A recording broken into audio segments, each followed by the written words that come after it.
House Insanity, and welcome to this episode of our podcast. Today we have Joel Burham on, Mr. Whitetail Fit himself. You know, to be honest with you, after hearing Joel's career story, I love everything he's done. He is someone to look up to if you want to grow in this industry. He grew up without even really having anyone teaching him how to hunt. He was doing it himself all along, and that led straight into what he's doing now, which is this for a living, hunting and creating content. We talked a lot about different avenues of content, hunting, and otherwise. So without further ado, what do you say we get this thing started? Welcome, boys. Thanks for hopping on today. Jay, as I see you two have already met. Joel, this is Jay. Zach, this is Joel Burham, Whitetail Fit himself. Joel, good to meet you, man. Nice to meet you guys. Oh, my goodness, I'm still thrown off. But it's like talking to yourself because I can't hear myself in the headphones. Yeah. Reverb. Yeah, let me know if it's too loud or too low. Anyways, well, I mean, you guys know the drill. We all love deer hunting, so it's pretty much deer hunting and archery all the way. Absolutely. Conrad, are you at your house that you're selling? Where? Yeah. That's why it looks so nice and neat and you're upstairs for once. Okay. Yeah, there's nothing in the basement, so I can't go down there. Set up for a showing. Yeah, it's ready, man. You should buy it. You should come buy it. Well, I just moved to Iowa last year, so I'm out of the market. We're staying put here. You sure you don't want to come to Kentucky? Where you I don't get know. one buck tag? How many buck tags as a resident? How many do you get in Iowa? Two? Your first one is like prior to the gun seasons, and then after the gun seasons you get a second tag. So you got to be pretty picky with that first tag on what you're shooting, which I think is good for the state, because it's like the second like Nebraska, you can get 2 tags where I'm originally from. So I was originally from Nebraska, moved to Iowa. Nebraska, you can get 2 tags, but you can shoot like 2 bucks back to back prior to gun season. So it's easy to in Iowa, it's you can be a little more picky with your tags, and I think people are. So it's a good thing. I didn't know they spaced them like that. Mm-hmm. Yep. I think that's a great idea. I shoot a deer like October 17th in Iowa. Like, I don't get to hunt the rut here. Like, I'm tagged out until after the gun seasons. So unless I own land, like if I own land, I can get a third tag for like a landowner tag, but I don't own any ground here, so. That's a pretty good deal, really. Yeah. Oh yeah. Do you plan on owning land there? I know it's not cheap anymore. Yeah. My wife and I have talked about it a lot. Like eventually we want to, and even just from an investment standpoint, like just moving up in life and trying to just get balls rolling down the road. But also, you know, rec ground for hunting and stuff like that, I would always be interested in doing something like that. But you're not wrong, land is very, very expensive right now, but I don't know that it's going to get any cheaper. So it's, you hear on all of the land podcasts, all the gurus talking about it, and it's like you need to just get in, and then at some point it's going to grow. Whether that takes 10 years, whether that takes 30 years, at some point it's probably going to move up. And I mean, we've been trending that way. It's hard to look at it right now because, like, Jay, you were talking about selling your house, and it's like a year ago it was sold like a hotcake, and then now it's kind of like you're in a little bit of a weird market.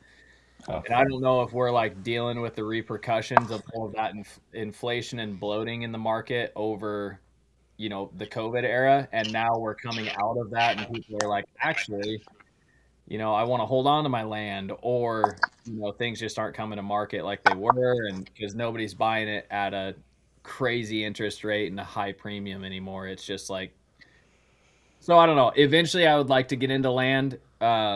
Hopefully, like, that's kind of like a 5-year goal for sure. Sooner than later would be ideal, but yeah, it's pretty expensive right now.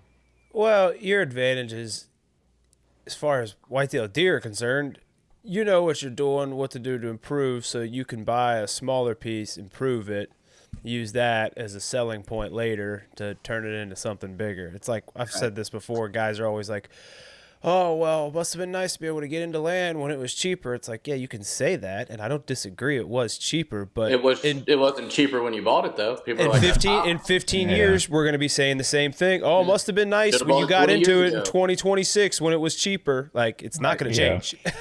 Yeah, 100%. And I'd be like, the way I am, I would love to find a piece that hasn't already been combed over by somebody who's got, you know, the food plot mind and everything like that. I would love to come into a piece of property that's like not been touched by a hunter, that is just maybe even old cattle ground, and turn that's it what, into yeah, nasty cedars, yeah. locust trees. Yep. Get something a little bit cheaper that somebody might overlook and say that's no good. They had cattle running through there, you know. That can be really fertile ground depending on what, you know, how long the cattle were in there, where they were placing them, but it's just something that I want to take and like mold to be my own, and then maybe down the line turn and flip it or something like that. But if I see a piece of ground that somebody has already worked over for whitetail hunting, I guarantee I'm going to look at it slightly different than that guy did. And like, some things will be in place where I want it, but others will be out of place where I want it. And it's really hard to like get the original vegetation and forestry that was there once it's already removed. You know, so it's just kind of, I just want to deal with a clean slate if I'm buying a piece of ground. Yeah. And it's harder to get put back into it, the original vegetation and forestry that was there. But the one thing you cannot add, period, is good genetics. So if you could find the piece that's got good genetics, that's the one thing you can't like pay good money to add.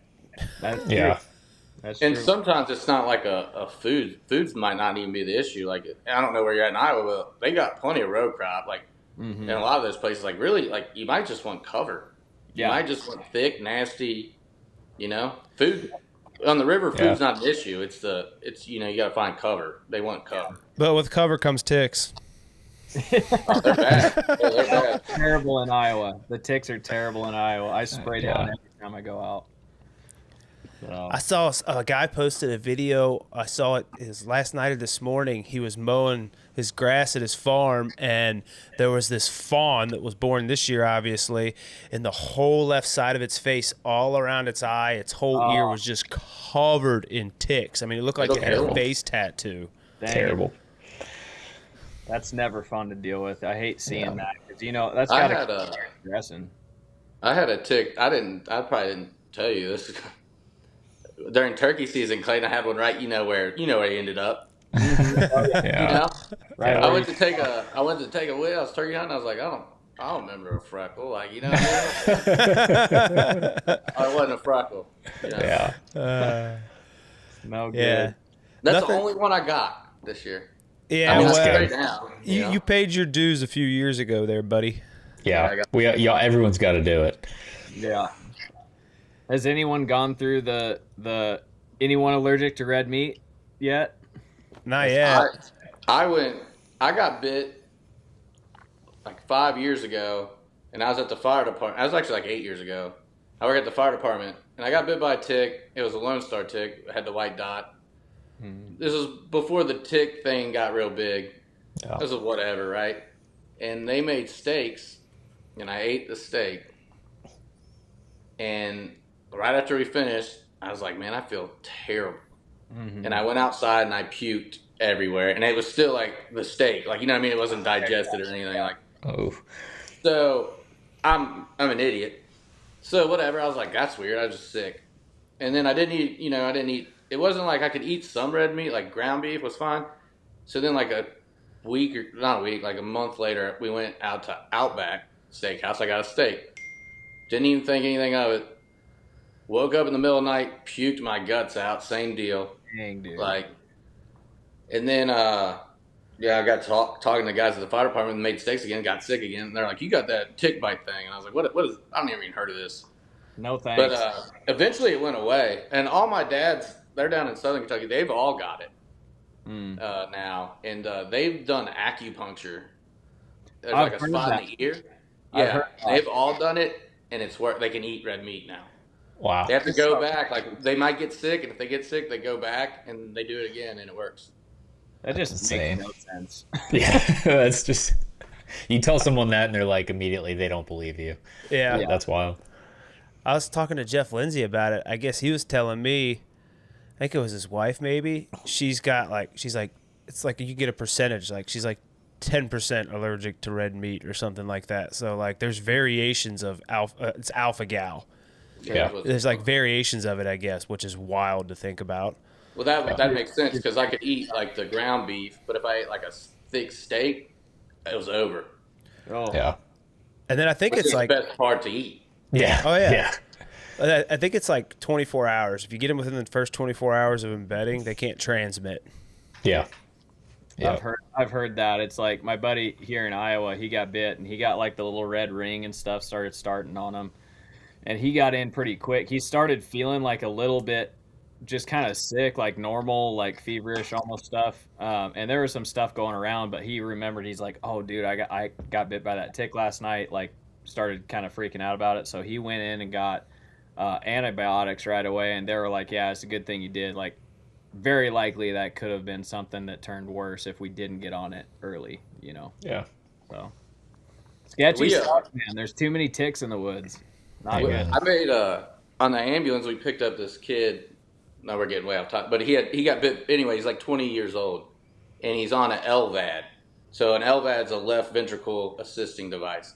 So his heart won't pump. His left ventricle doesn't pump. It literally is like a DeWalt battery that is, surgically inserted in him and pumps his heart. No. And I was like, that's crazy. So we had to take him to the hospital, and I was like, so what happened? Like, you know what I mean? Like, what caused this? He's like, the only thing they can figure out is when I was a kid, this happened after I got bit by a tick, and they don't know why, they don't know what, but they think something in that tick caused my heart to fail. Crazy. Man. It's just wild. We used to not have these ticks. Yeah. That's what's real worrisome. Like, we didn't have the little ticks. Mm-hmm. And, like, we'd go out as kids and you'd play, and you might get a deer tick, like a big, deer tick every now and then. But now you go out behind my house, you got these little seed ticks, and you'll be covered in them.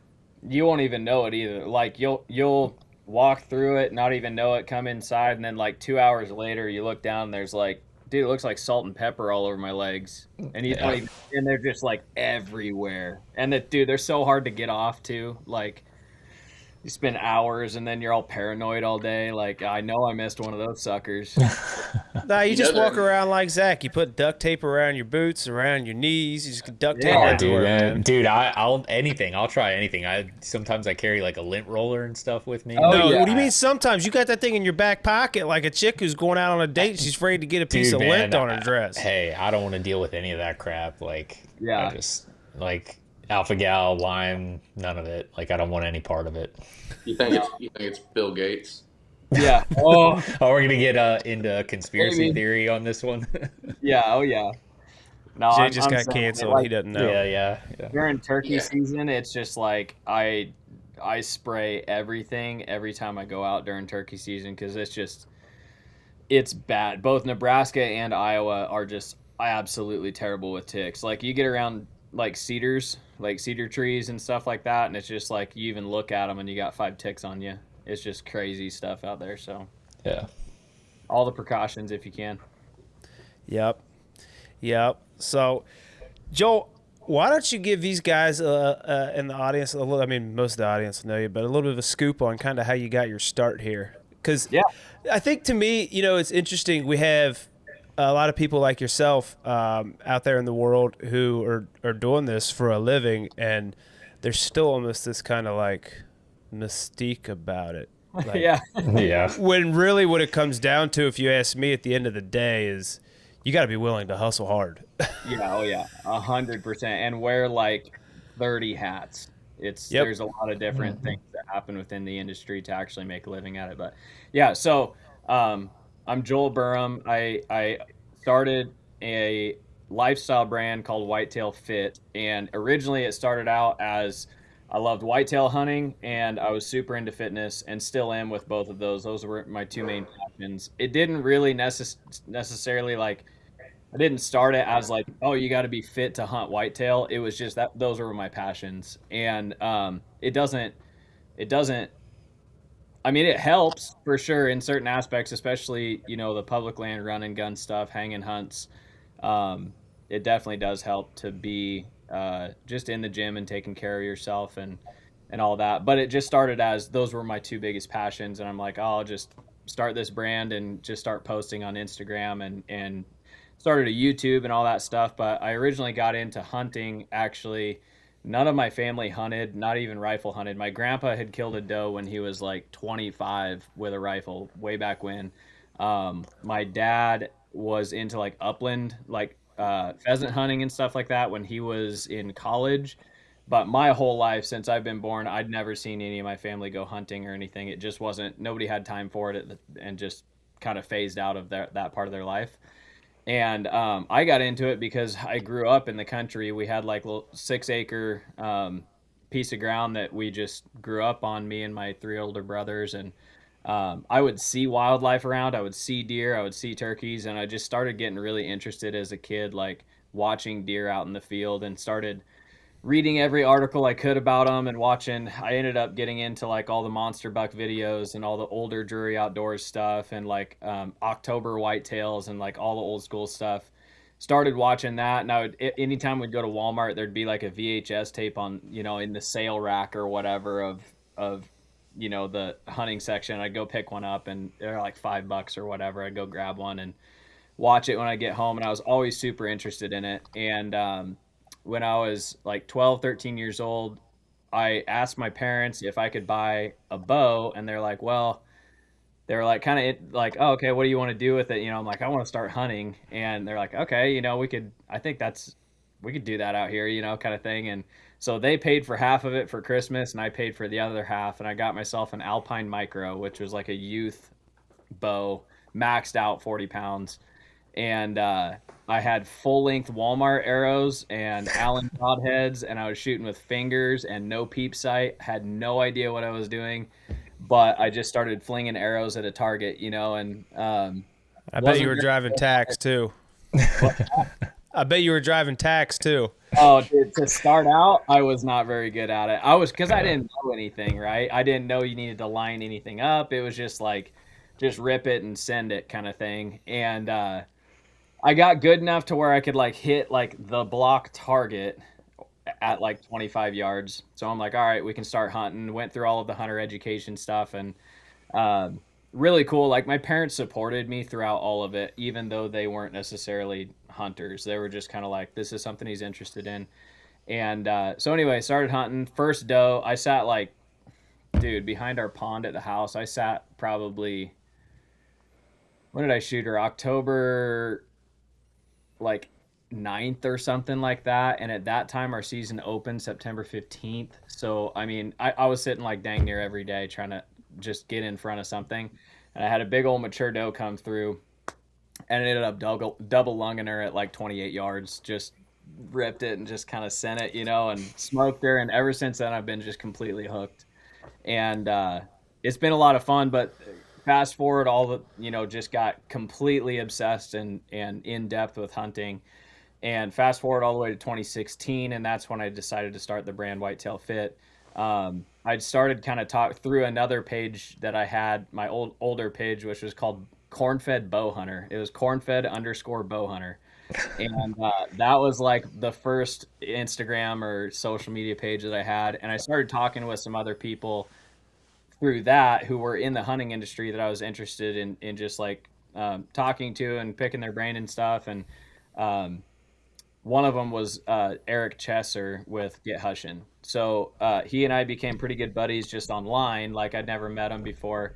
And then after I'd started the Whitetail Fit brand, I went out and flew out to Utah to a total archery challenge that they were having out there at Snowbird, and met Eric in person, and we became pretty good buddies. And he's like, hey, have you ever hunted out west or done any shed hunting or anything? And I was like, no, I've been watching your stuff though, like super interesting. I've never been shed hunting for elk sheds, like whitetail, yeah, but not elk sheds. And he's like, well, come out this spring and like we'll walk around for some elk sheds.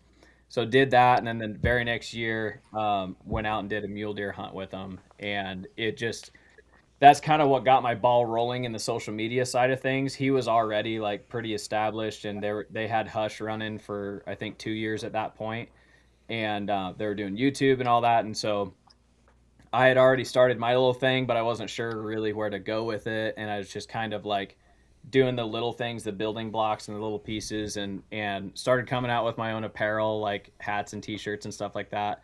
And surprisingly, they sold really well. So I was like, oh, okay, there's a little bit of like revenue here, right? And it's like, I didn't think I could make money with any of it. I just wanted to share my passion for what I love to the world and social media, and also kind of show my family like why I love what I love so much. Like none of my brothers really came hunting with me up until like maybe 2013 or 14. My brother Caleb kind of came hunting with me a couple times, and then after I'd started Whitetail Fit, my brother Ethan had kind of gotten into hunting and started seeing what was going on and got interested in it. So yeah, so all of that just snowballed. Now it's been 10 years since actually this June. So like right now is like the 10-year anniversary of Whitetail Fit. So so yeah, I've been doing it 10 years, and now I'm doing it full time. I've been doing it full time since 2021. So about 5 years full time. Yeah, so you like legit like everything from scratch. Oh yeah. Completely from scratch. It's been a journey, but my gosh, it's been so worth it. Like, it's such a blessing to do what I do. Well, the key I hear, and this is my advice to anyone, you did it because you loved it. If guys start this and they try to make it, if you're always chasing the money, that money ain't coming, man. If you're doing something just because you love it and it's not about the money, that's when the money is going to come, the things are going to happen, and you can do it for a living. But if you're chasing the money, usually doesn't work out as well for you. Yeah, I was just chasing being able to share it with my friends and my family, because like I say, I kind of grew up and didn't really have too many buddies to hunt with, because it was just, I was kind of the only one I knew who bow hunted until I was like 15, and then realized that he's like now one of my best hunting buddies. My buddy Wes Wright, he comes out with me on a lot of my Western hunts and stuff, but he was a friend at church, just didn't know he hunted. We were like way, so I'm 33 years old and Wes is 40. So it's like the age gap. When we were 15, he was, I was basically coming into high school or in high school age, and he was like college or like most of the way through college. So it was kind of like, we just realized when we were talking at church, it was like he was kind of my older brother's friend, and I just didn't really know that he hunted or anything. We started talking. It's like, you bow hunt? Yeah, we should go bow hunt, because neither of us really knew too many people locally who hunted, So, I mean, literally, it would be like my mom would drop me off at Wes's house. I'd hop in with Wes, and then we'd go bow hunt. Like, it was just kind of a cool, like, pairing. He was super passionate about it, I was super passionate about it, and it was funny because like when he was dating his now wife, she would always call, he'd be out hunting with me or whatever, she's like, you hanging out with your high school friend or whatever? It's like, yeah. Months, and now we're like super good buddies. He officiated my wedding, like super good buddies, and we're doing Wyoming elk together this year, so that'd be sick. I can't believe the one of us that's going out west to hunt this year is Conrad. Yeah, Conrad, you're going out west? What? How did I not hear about this? I actually still have to apply for a tag today, Wyoming mule deer. Good thing I brought it up. I got to try to get a leftover tag because somebody dropped out. My dad and his buddies, they go out. They started going out there the last couple of years, and usually it's just real. I mean, this is not like it's not busy for me. Mm-hmm. Usually, like I just kind of He's like, someone dropped out, so you just got to buy the tag. So I put in for it. I guess I didn't get drawn, but they have a leftover section. And I don't really know I don't really know what I'm doing. I'm going with them. They go to they go to like a ranch that's right next to some BLM.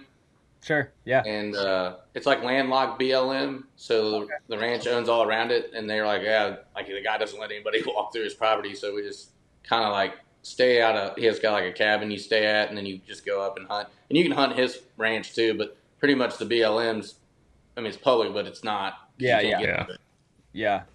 That sounds like they killed a perfect setup.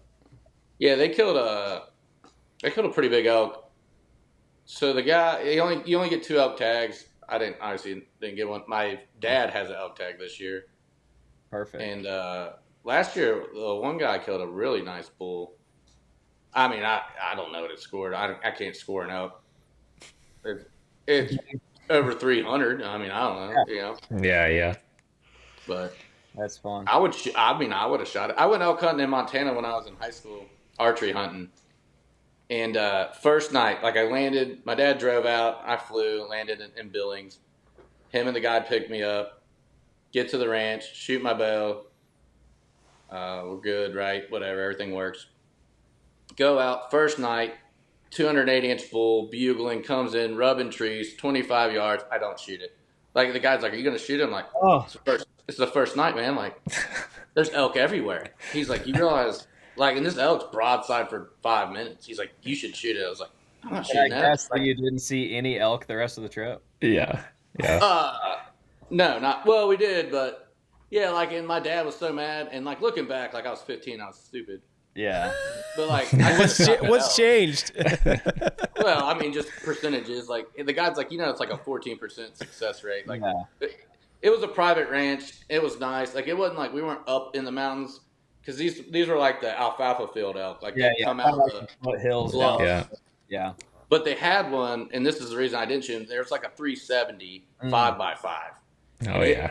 It looked like the dog on the Grinch, like when he tied the antlers to it. Like I was like, I want to kill that one. Yeah. And we got like to 65 yards, and it was bedded down just out in the sage, and like we belly crawled to 65, and I was like, I can hit that thing, like. And the guy's like, Yeah. I was like, I mean, the target's this big, and like nowadays that's a no-brainer, right? Like with the technology, the bows have gotten, they're better, they're a lot better, they're faster, your arrows are better, your broadheads are better. Like now you would shoot that elk, Yeah. no doubt. But And, at 15 years old, I might not have been pulling enough draw weight and whatever else. Yeah, I mean, there was definitely a lot working against me, but I thought I had it. Like if I was on public land, like I was flinging one at that thing. Yeah. But yeah, everything's different now. Like now it would have be a no-brainer to take that shot at a wide open field elk, like bedded down. Like I'd probably try to get him to stand up, but Yeah. No, it wasn't windy. Yeah. Probably would have shot at him. Heck Yeah. yeah. Yeah, elk hunting's a good time, man. I'm looking forward to it. I've got Idaho elk. Idaho elk. I drew an Idaho tag, and then right before that, I've got this Wyoming hunt. So I've got Wyoming elk and Idaho elk like back to back. So basically, all of September I'll be out west. Heck yeah. I hunted Idaho elk once. Are you in the Bitterroot? Where are you going out there? I'll keep that. Well, yeah. Anyways, He'll tell you afterwards. Yeah. It was like a rainforest. Yeah. Like, There's parts that are like not fun to hunt. No, it was zero fun. I had about that much fun. Yeah, this is where I'm going. Is definitely more open country. Like I can. Is it? Yeah. Yeah. Ooh, it was brutal. You can't see. Like you got a bull bugling, and he's 25 yards away, and you still can't see him. That's not. Yep. I don't want to hunt elk there. Yeah, I figured that out. I was like, this is terrible. Mm-hmm. Yeah. But it was a cool experience, and the mountains were very they were steep there. They were really, really steep, rugged terrain, and it was thick, and it just was so difficult to navigate. Yep. Yeah. Oh yeah. Yeah, I think it's good to like cut your teeth on one of those like hardcore backcountry elk hunts for your first one. Just get really, really in there. It's tough physically. You're not seeing a lot of elk usually, and just cut your teeth that way, and it makes everything else seem a lot easier. And like I went to Colorado, public land, my first hunt. I mean, we heard one elk in 10 days of hunting. Like saw I think 3 cows and 1 bull. And then I went to New Mexico like 3-4 years later, and it was like the greatest thing ever because you wake up in the morning and there's like 8-10 bulls bugling, and you're like, oh, are we going after this one? Or are we going after this one? And then one stops bugling, and you're like, oh, well, we'll just go to the next one. Yeah. So it's a lot of fun. Yeah, I agree. It's funny. I kind of did the opposite. So the first elk hunt I ever went on was actually the same unit that I just drew for Wyoming. It's taken me that long to draw the tag. So my buddy Wes and his dad drew the tag. I went with them. This was back in like 2016, 2017. I went with them just to film and call and just be there to help pack out whatever I needed to do, just be a part of the experience.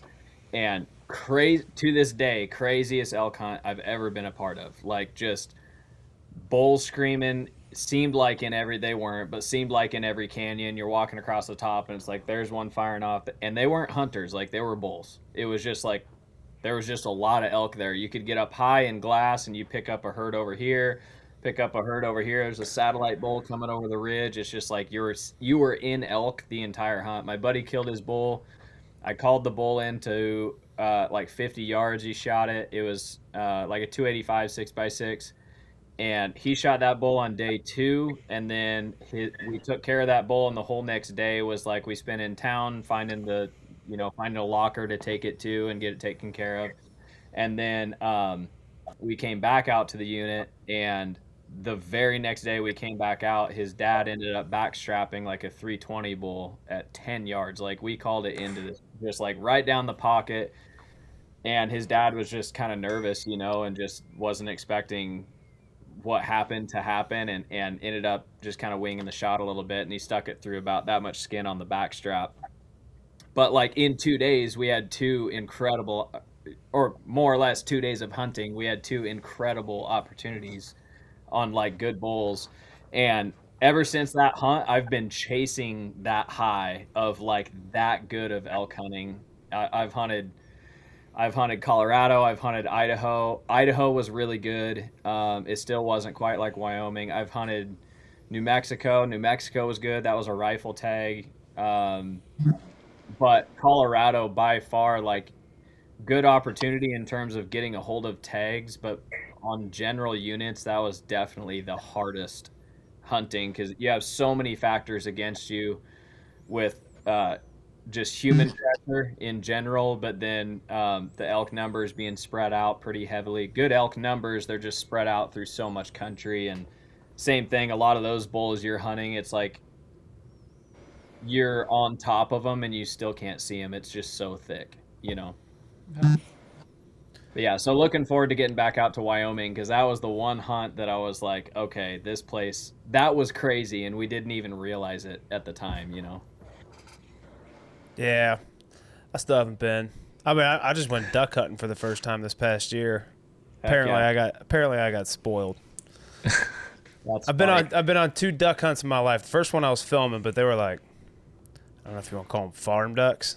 But, oh, sure. Yeah. Yeah, like waxed them, but it was a place that's a dog training facility. And then this last year I went with Jeff, and we were hunting this little pond, and there was some secret sauce involved with the location of this. It was there's all kinds of cattle feedlots in the area around, so the ducks, I mean, they're coming in straight cupped up, like no circling, no nothing, and we're just like blasting them. And Jeff's like, well, that was your first duck hunt. I say you're about spoiled. You might not have one that good again. I was like, well, I wouldn't know.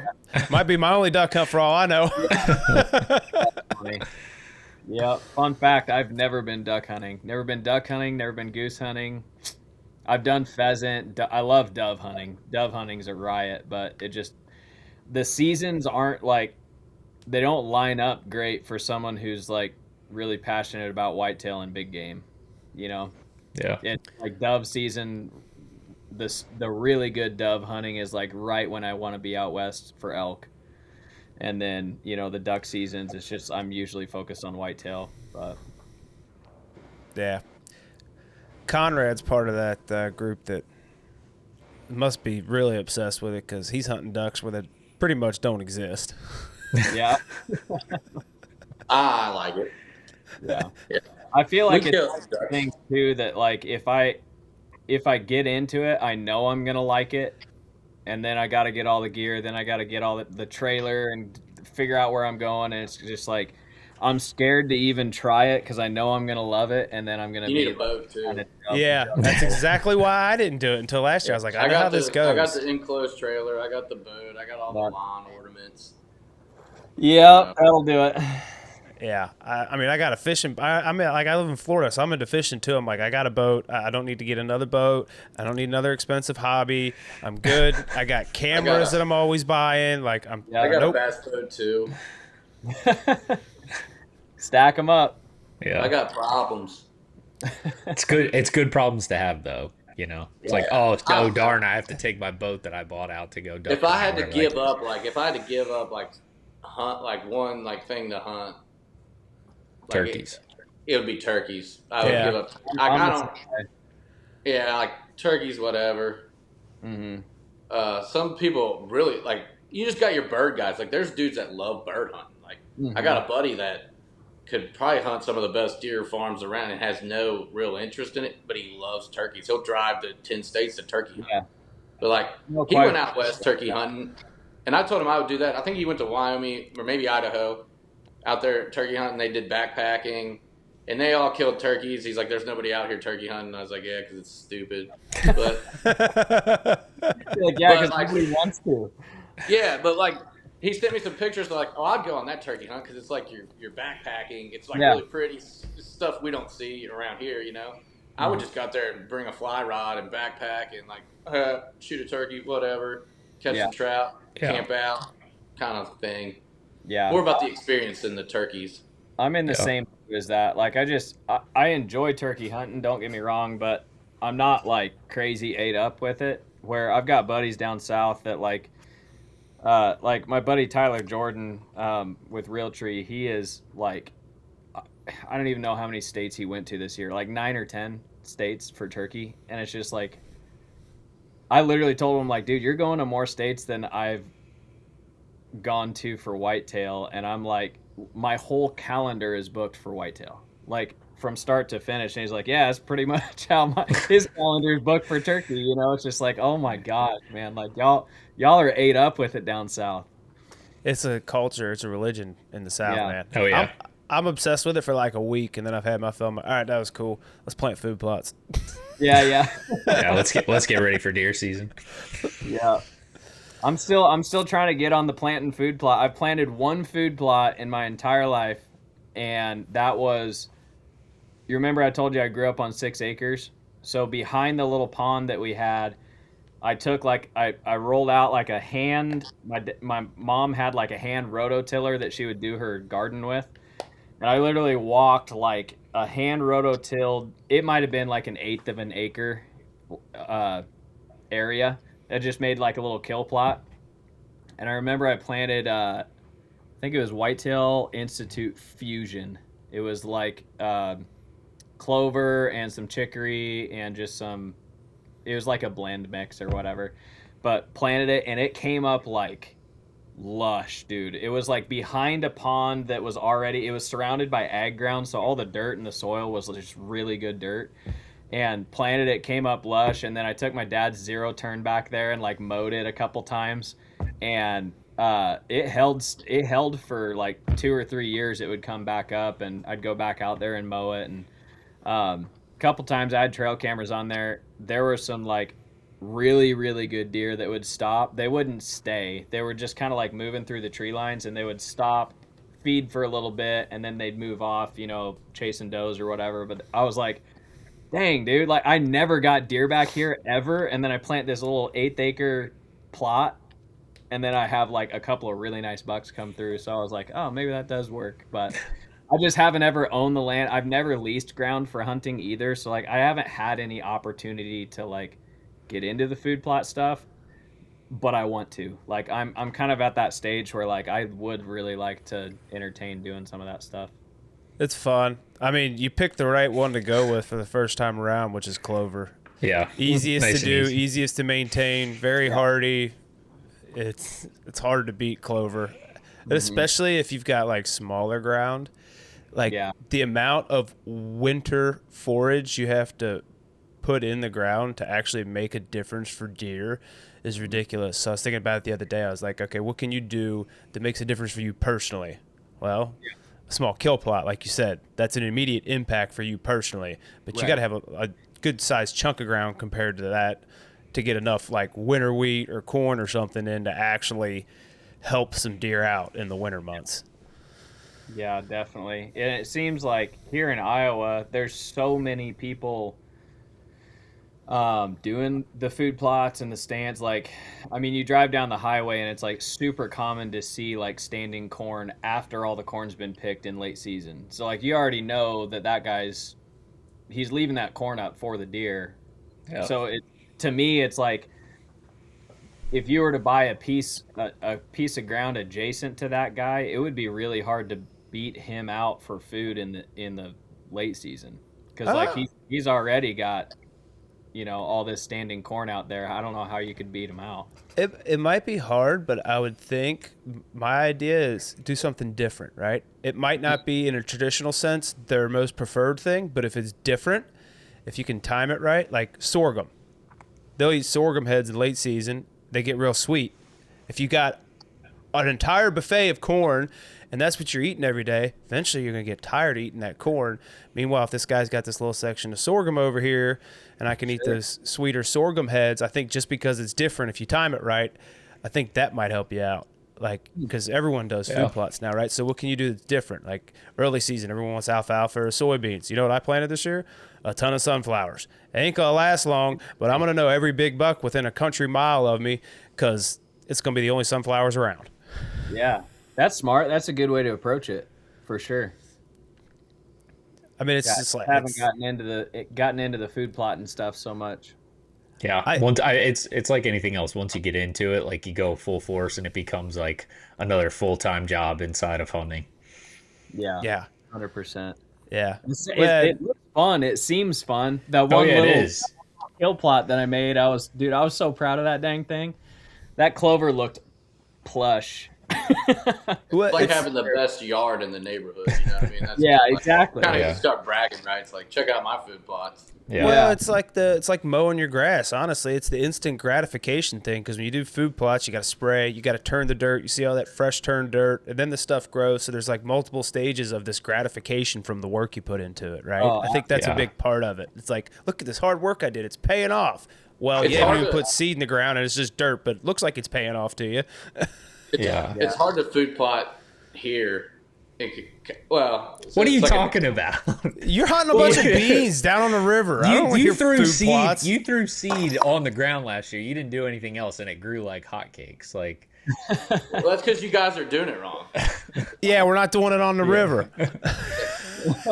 That's not what I'm saying. Like, it's hard. Like if you had a little parcel of land here, and you put a clover field in, and I own. You could have 100 acres and you got a clover field, and I own 2 acres next to you. Well, I can dump 300 pounds of corn on the ground, and have every deer you have. You know what I mean? So like you can go plant your food plots, or like I had a big deer that I never shot a deer on a corn pile. Just wouldn't do it. Just too proud to do that. But a guy moved in. This is a 1,000-acre farm. A guy built a house. Has 3 acres. I drive by his house, don't know this dude. I look back there, he's got a corn feeder in his backyard. Like, shit, right? Like, this dude hunts, and he's adjacent to a soybean field. So, like, I see him out there, so I just swing in and talk to him. He's like, check out these deer I got on my camera, you know? And it's every deer I have. Yeah. Yep. Like, one of them, it was 107. I killed him. It was a 170-inch 10-pointer. And I was like, this son of a gun is going to kill he's going to put corn out there and shoot him out of his bathroom window. So I was like, well, I guess, here we go. So I drove to the corn store and got a pallet of corn, a ton. And I just started dumping corn. And I pulled all those deer back to me, because they were going and hitting his corn and then going to the beans. Mm-hmm. And I was like, I guess this is what it's come down to. Like, it's either... if you ain't baiting, you waiting. Right? Yeah, I guess this is where we're at. Kind of sounds like hunting, like public ground in Kansas. You can't bait on the public side, but everybody who owns the private ground can bait. Yep. So it's kind of a hard, you kind of have to look around and see who the neighbors are to that public ground. Because if it's just wide open, cattle pastures, and you can tell, there's no feeders, nobody's hunting, whatever, you got a little bit better chance that the deer are living on the public. But if you're up against somebody that you can tell they got feeders out and everything else, you can almost guarantee the numbers of deer are going to be pretty low on that public ground. They just suck them out like a vacuum. Yeah. So it's really hard to compete, public versus private, when there's baiting allowed on the private. Yeah. How much corn do you use?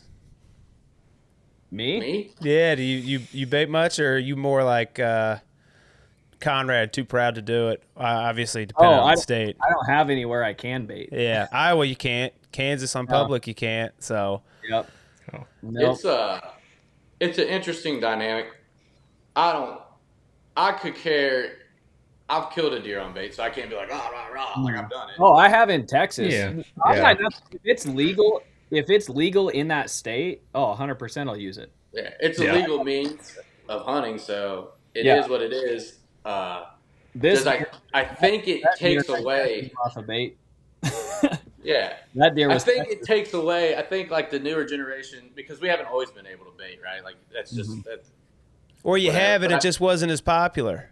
Yeah, but like I feel like people lose how to hunt. Like people that just hunt corn piles, which a lot of people do. A lot of people kill really big deer. Yeah. I mean, there is a little art to it. It's not as easy as just dumping the corn and shooting the deer. It's not that easy. Yeah. But like, people lose a lot of woodsmanship, and it like 100%. Like they just like, well, I'm not hunting today. There's not been a big buck in my corn pile. Like, oh, how sad. Like, you know what I mean? Like, I just don't have any deer. Like, have you like walked anywhere besides where you put corn? You know, have you scouted? Do you know what Do you know what a terrain feature is? Yeah, a funnel, a pinch point, a crossing. You know, there's other places to shoot deer besides your corn pile. Yeah, for sure. But like I say, if it's legal in the state and I'm hunting somewhere that I can use it, like if I'm again Texas, like absolutely I'm going to be hunting over corn in Texas if I can. Like if it's allowed in the area that I'm hunting, and I got nothing against it. I just don't have anywhere to do it. Yeah. Well, it's expensive. Oh, it is. It's cheaper to plant a food plot. You guys talk about that down south. It's like, man, the feed bill this year was crazy. I'm like, what are you talking about, a feed bill? Like, holy crap, you spent how much on what? Like, but it's a competing thing. Like, all the landowners around them, if they don't do it, like, they won't have any deer on their ground. It's like a funnel. Yep. Well, see, my problem is in Florida, I'm bouncing back and forth, so it's not like I got a ton of time, so I didn't always necessarily have the time for food plots. So corn comes in, but then you still got to run it, but it gets expensive, and after a while, it's like I got to put all this corn out too, and now I'm like, yeah, I'm over this. I'm going back to the way I was doing it before. I'm going to take the time to do the food plot. I put his corn out. Yeah, I got calling all my favors, and I can't even get you to do it anymore. Yeah, he's not stupid. He knows what he's doing. Yeah. He's got a system down. Sounds like. Yeah. I wait till Conrad gets COVID. I say, "What are you doing?" He's like, "I don't know. I'm sick, but I'm bored because I can't work." I'm like, "All right, you want to put some corn out for me?" Yeah, sure. It wasn't that bad. I mean, you can train those deer with corn. I mean, you can train them to hear the sound of that vehicle, and they know it's coming. There were years where, like, I didn't corn all year, but, like, I'd put it out during the rut because my dad and I had limited time to hunt, and those does knew. And I could pull up to this one spot. I'll never forget it. You pull up, they hear the sound of that ATV, and as soon as they hear it, it's about the time you arrive at the spot and stop, there's a group of 9 of them that come run in, and they'll stand there 10 yards from you. All 9 of them will watch you get the bag of corn off the ATV, dump it out, get back on the ATV and leave. And they wouldn't spook and run away as long as you didn't make eye contact. That's wild. I mean, you can train them just like dogs. That's how dangerous it is. Jay said there's an art to it. Like, it's a matter of consistency. Yeah, you got to just be consistent. It's just like your intrusion into a place. If you're consistently driving around a property on an ATV or a UTV, they're going to think that means it's safe. So your best entry and exit for a stand is having someone drop you off.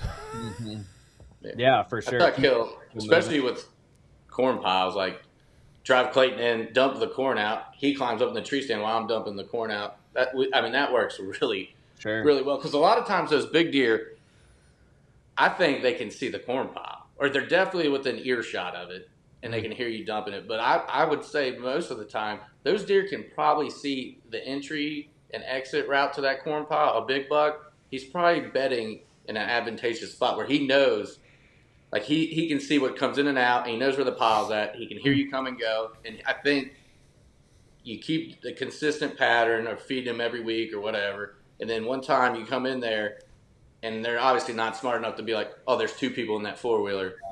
You know what I mean? And then while you just do that, one of you just slides right up a tree, and the guy just dumps the corn at 3 in the afternoon, leaves, deer comes in. Yeah. Well, speaking of being slick, so Joel, I sent you that video of those 2 velvet bucks the other day.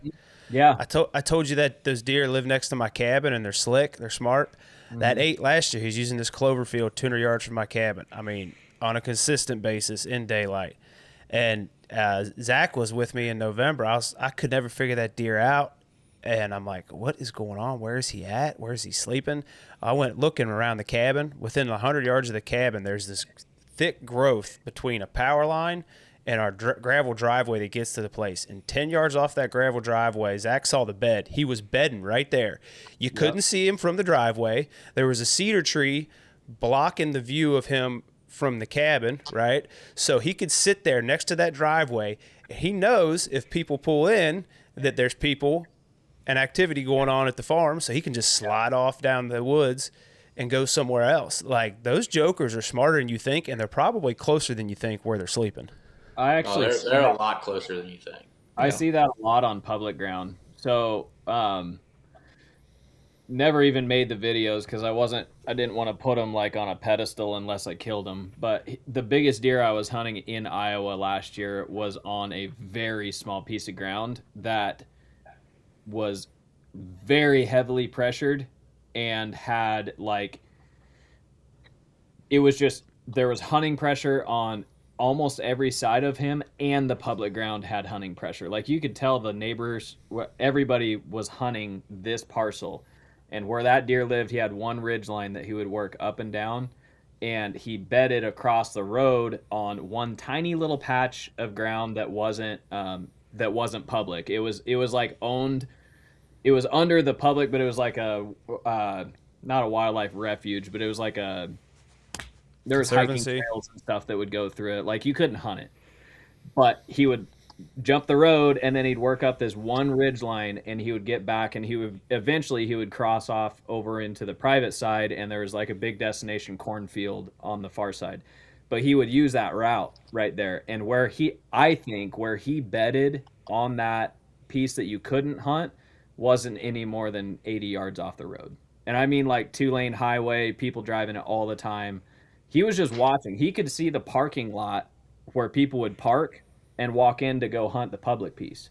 That deer was literally just like calculating his move based on what he saw happen in that parking lot. If he was going to move in daylight, it's because there wasn't a truck in the parking lot. And if he was going to move at night, it's because someone was hunting that area. Like, he was just on point. That deer was super, super smart. I almost killed him on that ridge at 40 yards. I had him on video, everything. He came through. I did an all-day sit on him, and he came through at like 10:30, 10:45 in the morning. And he was just smart enough. He stayed on the top third of that ridge, and there was like some scrub oak brush. He kept some scrub oak between me and him. I could see his head and his rack and his face and everything perfectly fine, but literally the route he took, it was like scrub oak just covering his whole body, his vitals and everything. And he worked up that ridge. I thought he would come up to the top, and he never did, and he worked his way off. One and only time I ever saw him in person, and it was just like, that deer is incredibly smart. He is like 7 years old. Super, super smart deer. But he lived on an area that was like, you wouldn't think a 2-year-old deer would put up with the amount of pressure that was in there. And that deer was just like watching everything going on. Yeah, it's interesting when you start dissecting some of like the behavior traits of really old deer. A lot of times it's like they know more about you than you know about them when you go on them. Oh yeah, that's why I like putting live in a small area. Yeah, and it gets smaller over time. Yep. Yeah, I don't see my grandpa getting out much, but he sure knows what he's got going on at home, you know? Yeah, exactly. That's why I think it's interesting to put trail cameras on video mode. Mm-hmm. You can learn so much just from like watching the deer, like when human presence isn't around. Especially if you're new to hunting, I would recommend that, because you can watch a lot about their behavior, like what their ears are doing, if they're on high alert, their body language, stuff like that. Because like hunting is one of those things, the best way to get better at it is time in the woods. You can watch all the stuff you want, but if you don't go do it yourself and experience it yourself, it's hard to get really good at it. Yeah. And I've started to, just this last year, I started to do more like note taking and writing down my in-person observations of what I see, like behavioral wise. Just to, like, if I don't write it down, I'll probably forget it. Or if I don't take a screenshot of something, like I'll forget I even needed to reply to somebody or whatever. Kind of the same thing, but like just writing down little behavioral things that I noticed, and or like time of day, why do I think he was taking that ridge at that time? And then correlate it to like, was I putting pressure on him the day before where I parked or where I walked in from? It's just kind of piecing all those things together. But yeah, you can always crunch data off trail cameras or whatever else. Well, so to that point, last year, late October, I was hunting a set of scrapes. It's up high. Our ridges are big, and obviously thermals play a big effect in that. So it's up high. I'm hunting in the evening. And you expect the deer to take one route, and I'm sitting there and I'm thinking about it. I'm like, there's also a scrape down low. I'm like, wait a minute. I'll bet that buck, instead of taking what you would think his route would be and wrapping the hill up high or whatever, I bet he's going downhill intentionally, out of his way, around, and then uphill because it's in the evening and he's catching those thermals falling down that hill to scent check that scrape before he gets to it. Well, I put a camera down there. Guess what? It's exactly what he was doing. Yep. And a huge way that I love to utilize killing a mature deer during the rut or during that early seeking phase and stuff like that is just hunting the downwind side of like what I know to be a doe bedding area. Like, I've paid attention to where these does are going in and bedding. I know where they feel safe and secure. And you get downwind of that or on the backwind side of a thermal drop during that time frame, those bucks will circle that downwind side of that bedding to scent check all the bedding before they ever penetrate the bedding. So it's like you have these little fine windows that you can kind of almost get your scent to where like it's just off where you think he's going to come through. Like, he thinks he's got the wind in his favor, but you actually have the wind in your favor based on what little trail you think he's going to take, or hard edge, or it might be the edge of a cedar thicket or whatever that you think he's walking. And yeah, absolutely. Those bucks use wind and thermal. Like, they survive by it. They live by it. Well, and I think the other interesting thing too, I watched a mature buck do it last year. It's like the third day of Kentucky's bow season in September. Everyone assumes they're going to like walk with their nose in the wind or catching a crosswind. But I think we forget about the fact they've got another mode for security, which is their eyesight. Mm-hmm. They're not always going to have that. It's physically impossible for them to always have a crosswind or have the wind in their face. So like this buck I'm talking about last year, he came in, he's looking forward so he can see if it's safe in front of him, but the whole time the wind is blowing literally at his back so that he could come in and J-hook the field that he wanted to go into. Sure. So that's something else to remember when you're trying to set up a spot. Like, that deer is also using his vision for security. It's not just wind. Yeah. They'll use, my buddy, he figured that out. Like, they'll come out into the bean field with the wind at their back. And then that way, when they're out in the field, they can smell everything in the woods. Mm-hmm. So they always have, because they know nothing's in the field. They can see that. Yep. So that they can smell what they can't see. That's what they're always trying to do. They always want to smell what they can't see. Mm-hmm. Yeah, that's what lines up so well for those bedding areas, because if it's big, thick bedding areas and they can't see into it, they've got to smell it. Yeah, it's all looking that downwind side is just, dude, it's just paid off time after time for deer. That's just like, you might not even know there's a big deer in the area, but you get in the right little pocket and it's just like, oh, well, there he is. It's just, there's bound to be a big one in here somewhere if everything, looks right. But it's fun. It's fun hunting public ground too, because it's just, there's so many people hunting that, like, your pinch points and your rut corridors and like your trail crossings, your fence gaps and openings, like, I feel like they're utilized so much more because there's so many people hunting that, like, you can't necessarily, one day you might know where that buck is bedding, the next day he might not be there because 4 guys walked through their squirrel hunting or whatever else. So when you focus on travel routes, your percentage on public starts to go up a little bit because your true bedding, like pinpointing bedding, like food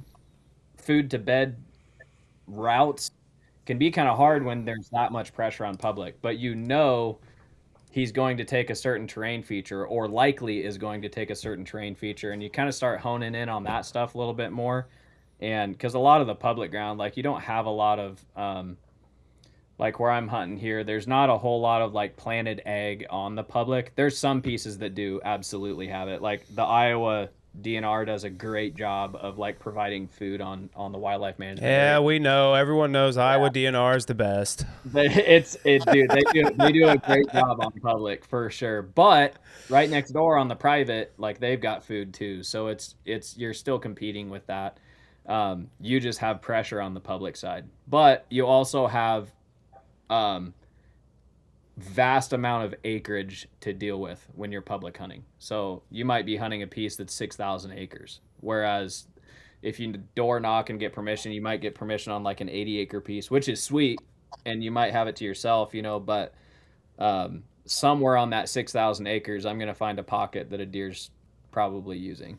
Yeah. So I have a couple questions for you in regards to that and terrain features. But before we get to that, to set this all up, I was at Legoland this weekend with my kids, and there was a pool out back. And it hit me. This is the best way to describe to people why deer use certain terrain features for travel. All right, you got a pool. All it is a giant thing of water. What's the one thing kids gravitate towards in a public pool? Diving board. Nah, the rope going across the middle. And you know why? Because all it is a giant thing of water, and then there's a rope there. So, of course, everyone wants to hang around the rope. Right? Those kids hung around the rope. I went to the diving board. See, this lifeguard's just yelling at these kids. He's like, bro, come on, stop. I'm like, you got nothing else in the pool except for this one rope and a bunch of little 3-year-old kids. Where do you think they're going to go? To the rope. It's the one thing they can hang on to. Yeah. So if you're thinking about deer, why they travel certain ways, like cedar versus hardwood lines, fence lines, all that stuff, it's because it's the one thing that stands out. It gives them a reason to go there. It's just an edge, man. It doesn't matter what the edge is, as long as it's an edge. It's like bass fishing and deer hunting is the same thing. Saltwater's no different. You get out in the vast ocean, you find a temperature change, a salinity change, a watercolor change, a weed line. It's just bass fishing's deer hunting underwater. Like they follow a ditch in. That's their deer trails, their ditches and channels. Mm-hmm. And then there's a stump on a flat. There's nothing else on. It's just an edge. It's different. Yep. Yeah. It's just something different. I see this a lot hunting Kansas and Nebraska too. It's like you have a wide open field, CRP throughout, whatever. But if you have like one tree in that field, that's the first place I'm going to go look for beds. There's going to be beds under it, and there's going to be multiple because they'll move when the sun changes. They'll get on the shady side. They get one tree, and they're like, "Oh, that's all right. That's it." Yeah, that's the other thing. The best part I like is the multiple beds because you can tell like he got in the sun, he got hot, so he went on the other side of the tree. 10 o'clock, he decided to stand up, shake a little bit, change, move to the next bed. Yep. That's the one thing I think people forget too is like you could say I want to figure out where that deer sleeps. Well, he doesn't have just one bed in one spot. He's moving throughout the day depending on what time of year it is because it's either too hot or too cold or too windy or. Like the deer I killed this year or this September, I could only kill him. I couldn't figure him out. It took me a while, but he would move. He had ChatGPT killed that deer. Yeah. But it did because I kept all the points. Whatever. So I put all my. This deer's pissing me off. Like he's so random. He'd be in there like 1 in the afternoon, 11. First light, dark, not all the time, random as hell. Middle of the day, like why is he? It's 96 degrees. Why is this deer sitting in front of my blind now? Like why right now? So I couldn't figure it out, and everyone's talking about AI back. Mm-hmm. Like, what's this AI? They're like, dude, it could just do anything. I was like, well, I'm gonna find out. So I plugged in all the daylight encounters of this deer, like put them all in there that I had. I was like, can you find a correlation with these times? And and then I started cross-referencing barometric pressure, weather, wind direction, temperature changes, anything like that, and like it just spits this out. It's like, Well, there's not like a very strong correlation, right? Because it's a wild animal. Yeah, yeah. But there is a correlation that this deer shows up when the wind switches from west to east. Like it caught the wind switch. Like those times a day when he's there, the wind changed directions. So I was like, and my buddy he was like, I knew there was something. Like, I was off work. I had to take the kids to school, and he called me. He's like, "Did you look at the weather?" I was like, "Yeah, the wind's supposed to switch from west to east at 3:30 today, middle of the day. It's in September, Mm-hmm. you know." He's like, "Are you going hunting?" I was like, "I'm gonna take the kids to school. I'm gonna get in there about 9 o'clock, and I'll just sit." At 3:56, I shot that deer. Wow. I was sitting there, and I wasn't paying attention. I had a cell camera. I was in a box blind, which I hate hunting in. And it's hot that time of year. Yeah, and I'm not paying attention. I packed a cooler. I'm having a sandwich. I'm chilling, and my phone goes off. It's like bzz, Tacticam. I was like, oh shit! And I look, and I was like, oh, that's his buddy, the deer. He's with this deer probably 50% of the time. I've seen this deer. I've seen this deer like 10 times hunting, but he's never been with him. Yeah. And he comes, and he keeps looking back, and I'm like, this son of a gun's there. Like just the way this deer's acting. Like he never acted like this before when he comes. And that early, at 3 o'clock, the fact that there's any deer on their feet, Yeah. chances are there's a reason right there. Yeah. So, and then like it's thick. It's super thick where I hunt. Like you can't see 30 yards. Mm-hmm. And then all of a sudden, like I see the rack back there, and he's hanging back. Like he's older. Mm-hmm. And and I'm like, oh, like this is gonna happen. Like I get, I have a bucket. I sit on a bucket because it doesn't make any noise. So I'm getting I got all the windows closed because the wind's swirling. And he comes in and like he's staring at that blind. Like he knows what that blind. Yeah, yeah. He's burning it down. I don't have the window open. Like it's like I'm just. Mm-hmm. And finally he gives up, and he's behind. Like there's a big tree, and I threw a little corn behind this huge tree. So if he wanted to eat corn, he had to put his head behind this tree. And finally he gets relaxed enough. He sticks his head behind the tree. I open my window, and I got him, whatever. I shot him 26 yards. And I just could not, like, I called my dad. I was like, I just shot that deer. He's like, there ain't no way. I was like, I just did it, man. Like, I don't know either. I'm just as confused. Well, I'm not confused. Like, I'm pretty stoked. Yeah. But, like, that's legit the only reason why this deer came in is because that wind switched directions. Yeah. He lost his advantage in his bed. And so he was moving beds, and he'd stop by there when he was moving beds. Mm-hmm. Very similar to I told you about that older deer I was hunting on that super pressured public. He would only move on a north to south switch. He would only move on up that ridge on a north to south switch, and I knew the only chance I had was to sit there all day on him, and because the access it just sucks. But he came through like that 10:30, 10:45 time frame. And I know he was just moving beds. He'd already bedded in the morning, but he was he was down. It was just because of the wind switch. The wind switched at like I can't remember the exact time, but maybe like let's say 9:30, whatever. Thermal started getting a little weird, and then the wind switched. It got like real calm, and you can just feel it like on the top of that ridge. Like you're exposed on the ridge where it's just like you can feel which way the wind's going really easily. And then like an hour later, he come walking up the ridge. I'm like, all he's doing is switching beds. That's all he's doing. That's a big thing. That's how people don't figure out. So a wind switch is a huge deal. Yeah. For a mature deer, especially if you got an idea of where he's bedded, and if you got your cameras. But that wind switch and a thermal switch is the same deal. Like the thermal switch, and there's like you said, there's a time where like you got a constant. You know, you can feel the wind, and then it's almost like. It's in that switch, and it's like there's just it gets calm, and that's when you know like something's about to change, and then whoop, and then you don't see you're not seeing little deer, you're not I mean it doesn't really trigger the smaller deer, the does they don't really but those bigger deer I think it plays a huge factor in how they operate. The reason that deer was so dang hard to kill, I mean there's so many factors, but when you think about that wind switch, I had to put. Like my stand setup, I just did like a hang and hunt situation in there, but the stand setup for that position, technically until 9:30 in the morning, my wind was in the wrong direction. That's the problem with hunting a wind switch. The second it switched, the wind was in my favor, and he walked in like Dude, I'm telling you, I almost shot him. Like, it was almost like a done deal. It worked like a T, but he was just smart enough to stay on that lower third of the ridge and get scrub brush between he and I. Were you above him? Yeah, I was above him.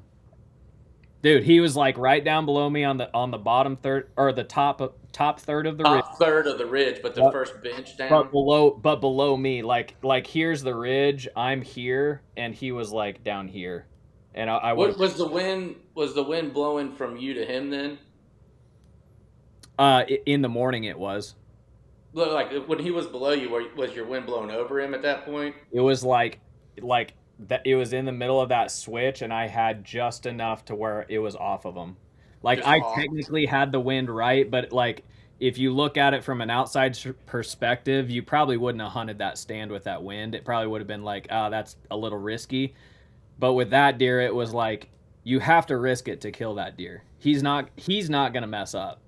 Like, Yeah, I mean, you're only going to get so many chances to do Right. it. So any chance you get, even if it's a little off, you got to take your shot. You're Yeah. not going to kill him sitting in your truck waiting for the wind to switch. You got to just go do it. And what's But- funny, when he moved through, dude, I was just like, I was playing like the tightest little game of chess with this deer. Like when he moved through and I mean, I couldn't get a shot on him, but he wasn't aware to me. He worked down the ridge. He couldn't smell anything, but you could tell he was kind of like just doing the old buck thing where it's just like, I'm not busting out of here, but every step he took, he was like looking around a little bit, and he moved off into his, what I think was his second bed. And when he did that, I waited until like probably 1 p.m. to like make sure the wind was like full switch. And I like pulled my stand down and I moved 20 yards over the trail that he came in on and set the stand back up, hoping with that wind switch, if he were to go back, he would take the other bottom side of the ridge. Yeah. And I never saw him again, but a couple of does came through from that way. And it was like, if he was with those does, that one little 20-yard switch on my stand setup would have killed him. Yeah, you got to be willing to, like, especially when you're hanging and hunting. Mm-hmm. If all the deer are there, get down and move there. Yeah. If you know, people hang these stands, they're like, oh, I see big bucks. I've seen 2 cross that ridge, 100 yards away. Then move your stand over there, man. Yeah, Like, there's a that's reason. where to take it up. yeah, I mean, I know it's a little more work, but like, you like watching them or you want to shoot them? Like, And you have to be really careful not to you got to be really, that's like all of my stuff is just like my sticks and stuff. I have everything's like stealth stripped. I have everything to where, like, if I'm going to hang a set on a switch like that, hunting a deer like that, I've got to do it to where you could be standing 10 feet away from me and you wouldn't know I'm hanging a stand. Like I don't want anything to be heard.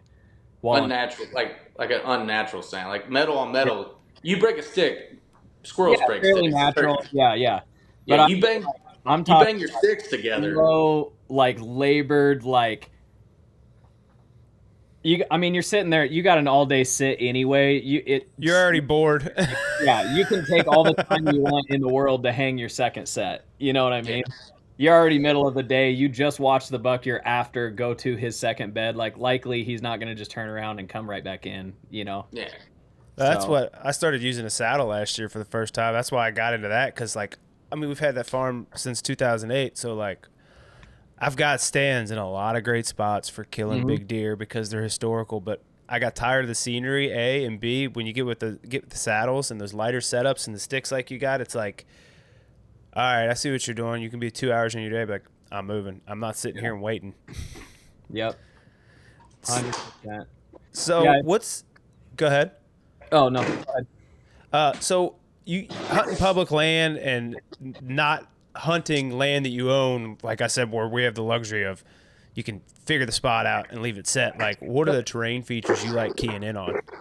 So there's Hold on 1 sec. Let me mute him. He's Oh, you're good. Who, you waiting for me? I'm muting you. Oh yeah, I'm looking for a phone charger. All right, you're good. So it obviously just depends on the state and where I'm hunting, but there's a lot of terrain features that correlate from state to state. But like where I hunt in Kansas is a lot more open country. I can glass a lot more, and what I'm looking for there when I like to go hunt Kansas is kind of like that Thanksgiving and the week before Thanksgiving time frame. I actually like hunting Kansas when they're in lockdown because it's open enough country that I can hike around, get on the top of a hill, glass. If I can find a buck pushing a doe or acting aggressive, fighting off other bucks, whatever, I can almost guarantee there's a hot doe somewhere in that vicinity. And I'll just watch him until he runs them up into a thicket or something to where I can maybe either go put a stalk on him or set up for like an ambush that evening. But in Kansas, like I'm looking for scrub oak, like cuts in the middle of, like if you looked across the terrain, you would think it's just a wide open grass field. But then you look on Onyx and you get over the top of it and turn on your terrain layers and start looking and seeing where these cuts go down. And if it's got scrub oak in those cuts, like that's something I'm going to pay attention to. Because when you actually get down in those things, super, super thick. And bucks love to push does up into them, hold them down for breeding and stuff like that. So I pay attention to those type of terrain features in open country. Again, it kind of alludes to like, you know, if you have one tree in the middle of a standing CRP field, likely that one tree at some point is going to either have deer pass by it as a terrain feature for their travel routes, or they might be bedding under it, only shade in the area type deal. So open country, I'm kind of looking for stuff like that. Saddles in open country as well. Like if you've got rolling hills in Kansas, I'll pay attention to saddles for travel routes. But in timbered country, I really like, obviously, like hard edges, and whether that's the hard edge of like an actual drop off going down to where I don't think that deer's going to travel. It's too steep. I don't think that deer's going to travel it, but he's going to take the top side around it.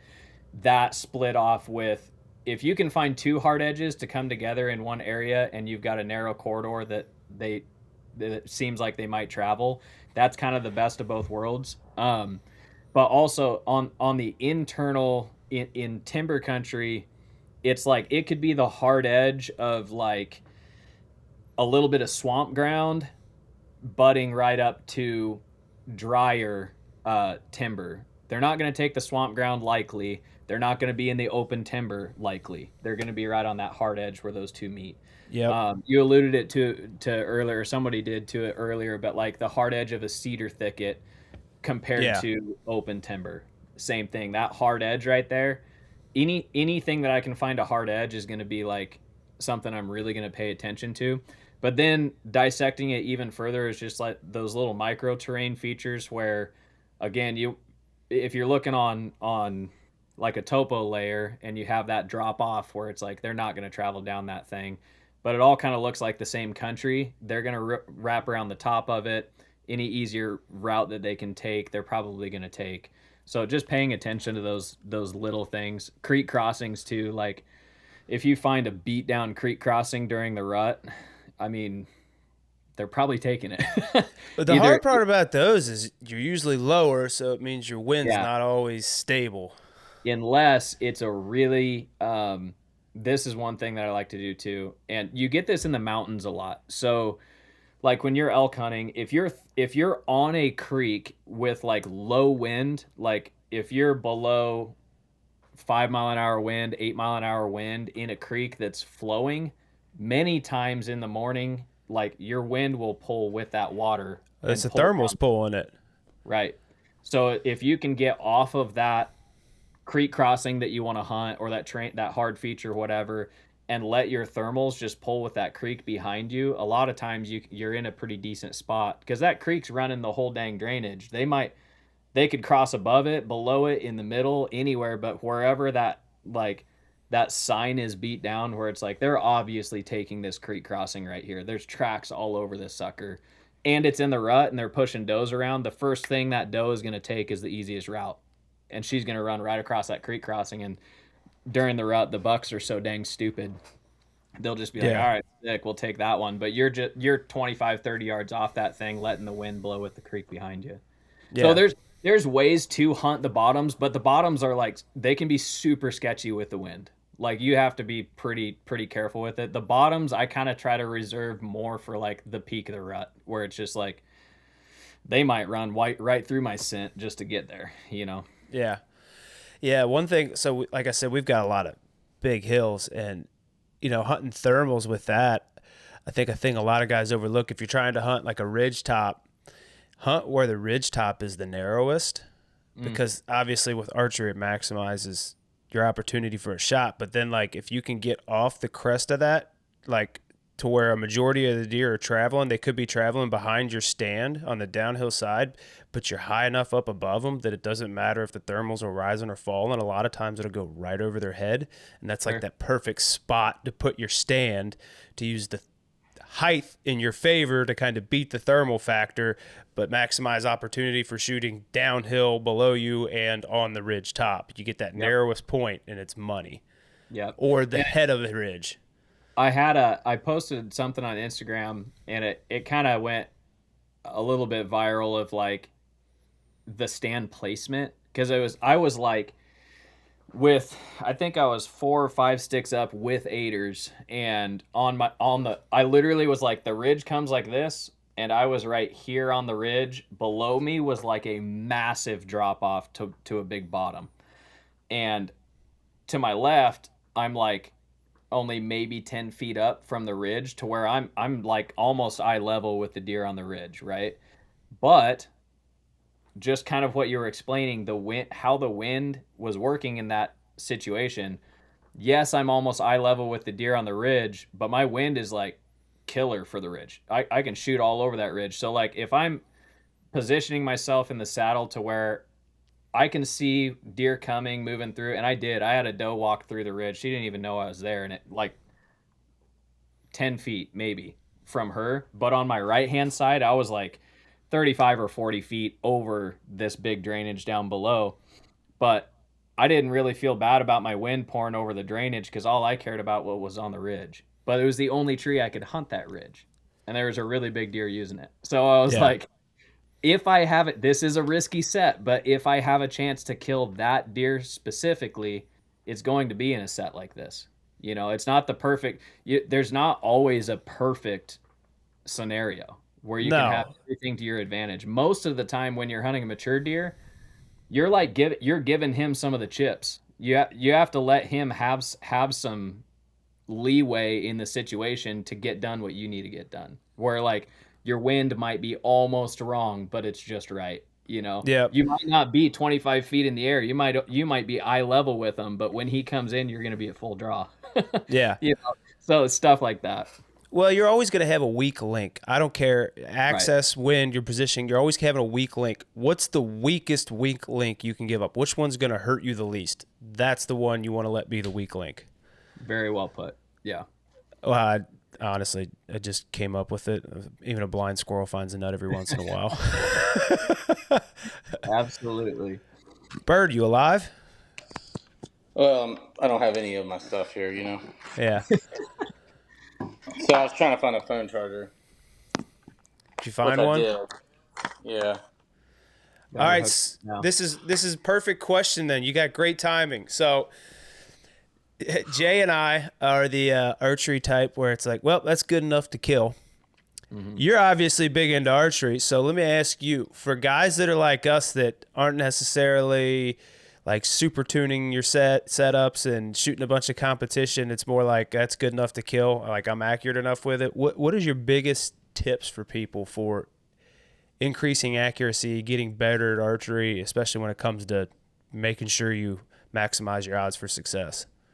I would, you know, there's a lot I could go into. I know. But the more I deal with like new shooters, for instance, I'm going to use my wife for an example. She had never shot a bow before, never picked one up. She at the time we were dating, she lived in Minnesota, I lived in Nebraska, so there was like 7-hour difference between, and she's like, I want to, you know, I got her bow, like one of my old Hoyts. I swapped my limbs out with some 40-50 limbs on it, and was going to set her up with the bow. And she already had the bow. She got it from when I had it in Nebraska. She brought it up to Minnesota, and she's like, well, I'm just, we've got like a Bass Pro Shops here or whatever. I'm just going to take it in and have them get me set up with it. And I'm like, no, like, please don't do that. Like, I will come up and I will set the bow up. Like, I already had it set up for her draw length and everything, but it was kind of like, I want to make sure that you get started out on the right foot. And not that the guy at Bass Pro Shop won't do that, but there's a chance that he might get you started on the wrong foot to where, whether it's be anchor point or he adjusts the draw length to something that isn't going to fit her and she's not going to be able to anchor correctly.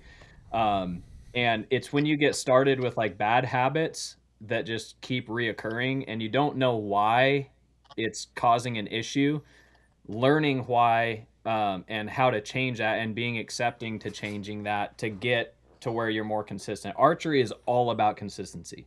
You could be doing the most jacked up wacky form with a horribly tuned bow, but if you can do it the exact same way every single time, you're actually going to be pretty dang good shot.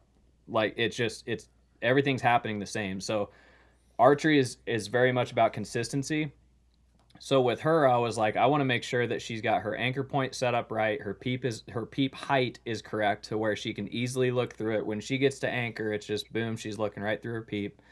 Draw length, draw weight is not too much weight for her to pull, but not, little for her, not little enough that it's like, we can still hunt with it. And just getting her set up correctly and learning the right way right away. If you've been locked into a certain way where things are kind of breaking down and you don't really understand or know why they're breaking down, it's worth it to stop and do a little evaluation. And if you've got to change a few things and make a few tweaks to get it to where it's like, in my opinion, shooting a bow should be like a very like relaxed boom into your anchor feel. Like it should feel like on point every single time you draw, and that's what helps build that consistency. And like it's not riding a bike, but kind of like the mentality of riding a bike. Every time you pick up that bow, you're not trying to have to relearn how to get your face into the anchor and trying to relearn, why is my pin float being all crazy and stuff like that. So I think just paying attention to the little things and like being willing to learn and apply what you learned to your game. And those little things over time will add up to be, you'll end up being a way better archer than you were before if you're willing to work on the little things throughout the season. A lot of the problem is if you pick up your bow like right before season and it's like you were saying, good is good enough type deal. That can be totally fine and totally effective if you're keeping your range within that 30 yard 30 yard range. But I was mentioning earlier that deer I was hunting that I had him come through at 40 yards. 100 out of 100 times I'm making that shot at 40 yards, and I feel confident in it. So body language, depending, if he's staring right at me and I think he's going to drop, maybe hold off on your guns. But if he's just feeding through and he stops and puts his head down to feed, that thing's getting piped. It's the mentality of over the years I've built that confidence up, and it takes shooting throughout the year. Like you have to stay on your shot throughout the year. And that's a lot of the reason why I love doing archery competitions, doing Total Archery Challenge. Down here in my basement, I've got a target just at 10 yards, and I'll just get reps at that target just every day. Muscle memory. Yep. And it's your micro muscles. Like when if you haven't shot in 6 months and you pick it up, like those little muscles in your shoulder, you're like, oh. Yeah. And something to where, if you don't shoot consistently, like the difference between when you're at full draw, the difference between like this and this, that can be a myth. I mean, your shoulder collapsing or creeping, that's changing your draw length, that's changing your anchor. And if you don't know that little visual cue and haven't kept up with that throughout the season, at full draw, you won't consciously recognize that this is happening. Yeah. But this little movement right here can cause some serious issues. And those things, when you're under pressure, your foundation crumbles. Those things under pressure will show up in an instant. If you have a big mature deer in front of you and it's just like giant, right? You go and rip your bow back and you put your pin on them. All you're seeing is that, like, I've got to shoot this deer. It's like you see brown and just freak out. I'm not saying you guys. I'm just saying in particular, Yeah.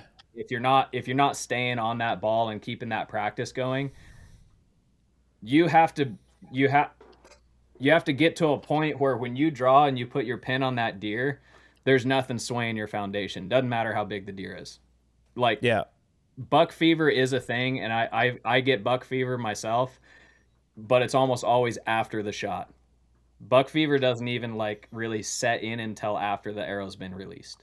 Yeah, Jay, I'll tell you, I black out a little bit after the shot. Yeah, you're like mentally, I'm in the zone before, like super hyper focused, and then after the shot, it's like, oh, dude, yeah, big time. And He doesn't even know which way the deer ran. yeah, like, I don't know. It just He happened. said it went this way. Well, we got blood way over here, dude. Yeah. He's like, man, I could have went that way, I guess. Well, it went that way. There's blood over it's there. dead Like, somewhere, boys. The worst is having to. I mean, it's the best and the worst, but the worst is having to, like, if you're watching a deer for like 20 minutes. Yeah, coming slow. That's the worst. That's where it. But again, that's where it comes down to when he does come in front of you. It is complete muscle memory. When that bow hits the back of the draw, you're in your anchor, you're pulling through your shot, and it's just like you're shooting another target. Yeah. So, things happen. It's bow hunting. Not everything's perfect. Animals can move. I mean, by all means, it's not always a perfect scenario, but I try to advocate my best for shooting all throughout the year, because when it comes down to the moment of truth, all that work you put in for everything you did to try to kill that deer means nothing if you can't hit him. And Yep. You get one shot. A lot of times you only get one shot. Yeah. Well, and I say he and I are on the "It's Good Enough to Kill" program. But with that being said, like, we practice like a lot, months in advance. So it's back to what you said before, the consistency thing. Like, it doesn't matter if you have the wonkiest setup. If you're practicing and you're consistent and you're consistently nailing it, it works. Hey, go with it. And I've done the analogy too, where it's like I could take like the most hyper-tuned bow, hyper-tuned setup, absolutely dialed everything. It's been gone through by a professional archer, top level stuff, and hand it to someone who takes their bow out of the case 2 weeks prior to season. And that dude will get absolutely mopped by me handing Levi Morgan a Walmart bow with no peep sight and the craziest tune you've ever heard in the world. I could hand the super untuned bow to Levi Morgan, and he will smoke the dude who's got like the most hyper tuned bow in the world. It's all that Levi Morgan can do it consistently every single time. Like he can hit behind where he wants to hit with that bow every time, because his form is the same, his release is the same, like how he's breaking the release, his shot timing is perfect. Whereas you take a hyper-tuned bow and put it in the hands of someone who doesn't know necessarily what they're doing, like, he's going to get smoked. It's not necessarily about how tuned the bow is, it's how good the form and the consistency of the archer is. It's not the arrow, it's the Indian. It's like Ethan and cameras. If you give Ethan the cheapest camera you can find and give someone who doesn't run a camera one of Ethan's still going to beat him. He's going to spit some fire out. Yeah, so it's the same thing with cameras, right? Yep. Now, so with all that being said, let me ask you this. For the guys that, whether it's because they don't have time, they're lazy, they live in the city and don't have a place to go shoot all the time, and you being into fitness, do you have anything you can recommend guys do from a fitness standpoint to get those bow muscles in shape without having to shoot the bow? I would say, honestly, dude, shooting your bow over everything. Like, I made a video for Instagram that was like, you have no it was funny because it triggered some people. The way I started the video was, I started out with, you have no excuse not to shoot your bow every single day, and here's why. And I explained why. If you own a bow and a target, you should be able to shoot your bow every day. In your garage. in the Your garage, house. in the corner of the basement, wherever it is. And I'm talking blank bailing at 2 yards, like standing in the corner, just going through reps of the bow going off and understanding the break and how the pin's holding, whatever. You don't even need to have a sight on the bow necessarily. It's just you're not aiming to aim. You're going through the motions of firing that bow and shooting. That is going to be the absolute best way to build confidence in shooting over anything I can teach you to do at the gym. Like it's just the body mechanics. Same reason why, like, dude, I've got buddies who are just yoked, jacked, and I go hand them my 80-pound bow They and can't do it. yeah. It's just a different There's muscle. there's technique too to Yep. it. Like, Well, It's and technique, different muscle. I mean, it's just a totally different feel. So if you can get that repetition down, and I'm telling you, dude, everybody has. You take your bow and you take 5 or 6 arrows with field points and set it next to the bow, next to the target in your basement. Everybody has 1 minute a day to throw 6 arrows into that target and go back upstairs. well, not only that, talking about all that, like when you start practicing for the year and you haven't shot in a few months, like don't sit there until your muscles are so tired and so broken down and you keep shooting, Yeah, because if you yeah, do that, no, you're going to yeah. develop really bad habits because you're too tired. You got to know your limit and build up like anything else. Yep, exactly. And it you just gotta shoot a lot too, man. Just shooting a lot's the best. Yeah, like you just get comfortable. yeah. And I know, like, my bow went out of tune right before season. Remember, Clayton? We had my buddy. He tuned it up. Of course, it was new. String was going to stretch. Shot it a bunch. Shot a bunch. 2 weeks before season, I'm shooting my bow and I'm hitting like it's just 20 yards. Yeah. So I'm still hitting that, but every now and then it get to like that, and I was like, something's wrong. Like I'm not trying to sound like I'm not a great shot, but like 20 yards is pretty standard. But enough to recognize it. Yeah, I was like, so I pulled my old bow out. I shot it. And I was like, yeah. So I took it to my buddy, and he's like, yeah, it needs another twist in the string. It loosened up. We got, he knows all. He will go so far. I'll be over there for like 3 hours. Like, can I leave yet? Yeah, and he's yeah. in there like, Yeah, you and Travis need to hang out. You can put some arrows through the wall in Travis's house too, just like Travis does if you want. Yeah, he shot right through. He's like, he was upstairs in his bow room that he's got, and he accidentally let go, and it shot through his house all the way out in his backyard. He's like, God, this house is cheap. He wasn't really worried about it. He's like, I can't believe how cheap my house is. Yeah.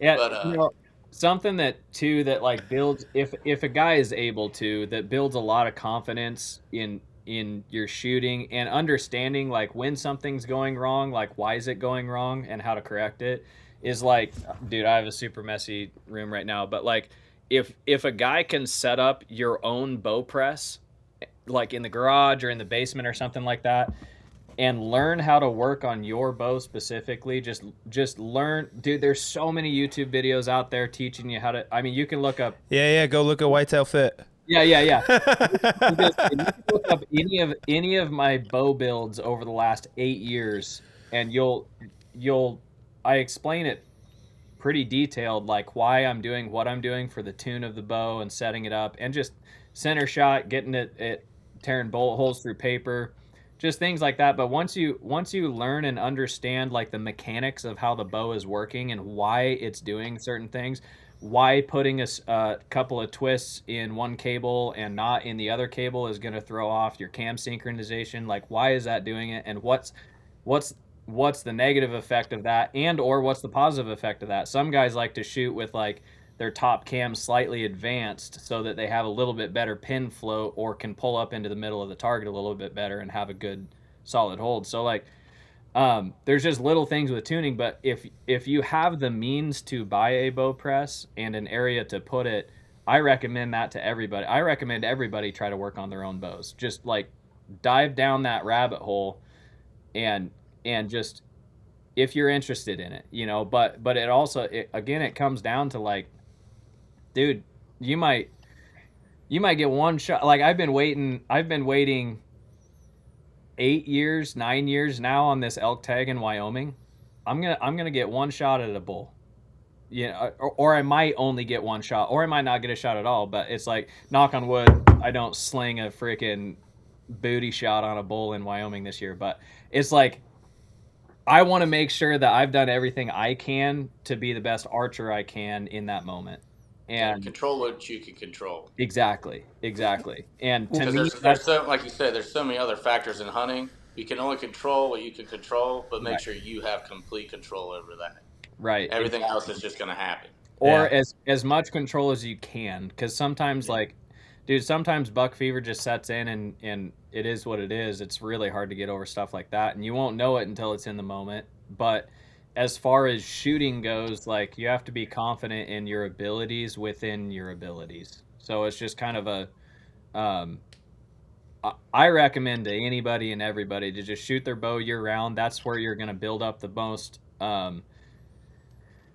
your best muscle groups in order to pull a bow is from pulling a bow. Like, if you go to the gym and you can hook up the cables and do like the cable draws and stuff like that, it's still not the same as a static hold with the bow on this shoulder, because like the weight of the static hold of your bow being outright when you're at full draw, it's really hard to replicate that like floating weight on your bow shoulder, because you've got tension on it, you've got let off. You're let off on like a cable roller at the gym. If you're pulling 40 or 50 pounds on the cable roller, well, there's no like coming over on the cable roller to an 80% let off or 75% let off. You're still just holding 40 pounds back, when you're doing those pulls. Whereas a compound bow, like, okay, you draw at 70 pounds, and then now you're holding weight, you're at 75 or 85% let off wherever you're set on your bow. It feels different. There's a different mobility to that with how your body is utilizing it. So it's just, I think the best way to train for shooting a bow is literally just shooting a bow. Well, And it's like, again, it might just be like put the target in the corner and just blank bail some shots in the basement. well, we talk about, you get one shot. Jay and I have talked about it before, like practice in low light. But not only that, I'm a big proponent of, like, before you start shooting, like, cold muscle. You get one shot at 35, 40 yards, whatever it is. Practice one shot. That's all you got, man. Yep. Like, Yeah, and if you can step out and cold bore shot at what your effective distance is, and you can hit it every time, that means you're on a good track. Like, you're doing what you need to do in order to make that moment of truth happen. But if you walk out there and you cold bore shot at whatever it might be, 35, 40 yards, and you miss a foot to the right, you got some work to do, Yep. Yep. That and shooting with one eye and two eyes open. I was really good at shooting two eyes open, and then last year I put Hamsky Raptor as my peep. That's a big, thick peep. And I don't know what it was. I couldn't get it right to shoot with two eyes. I had to shoot with one eye.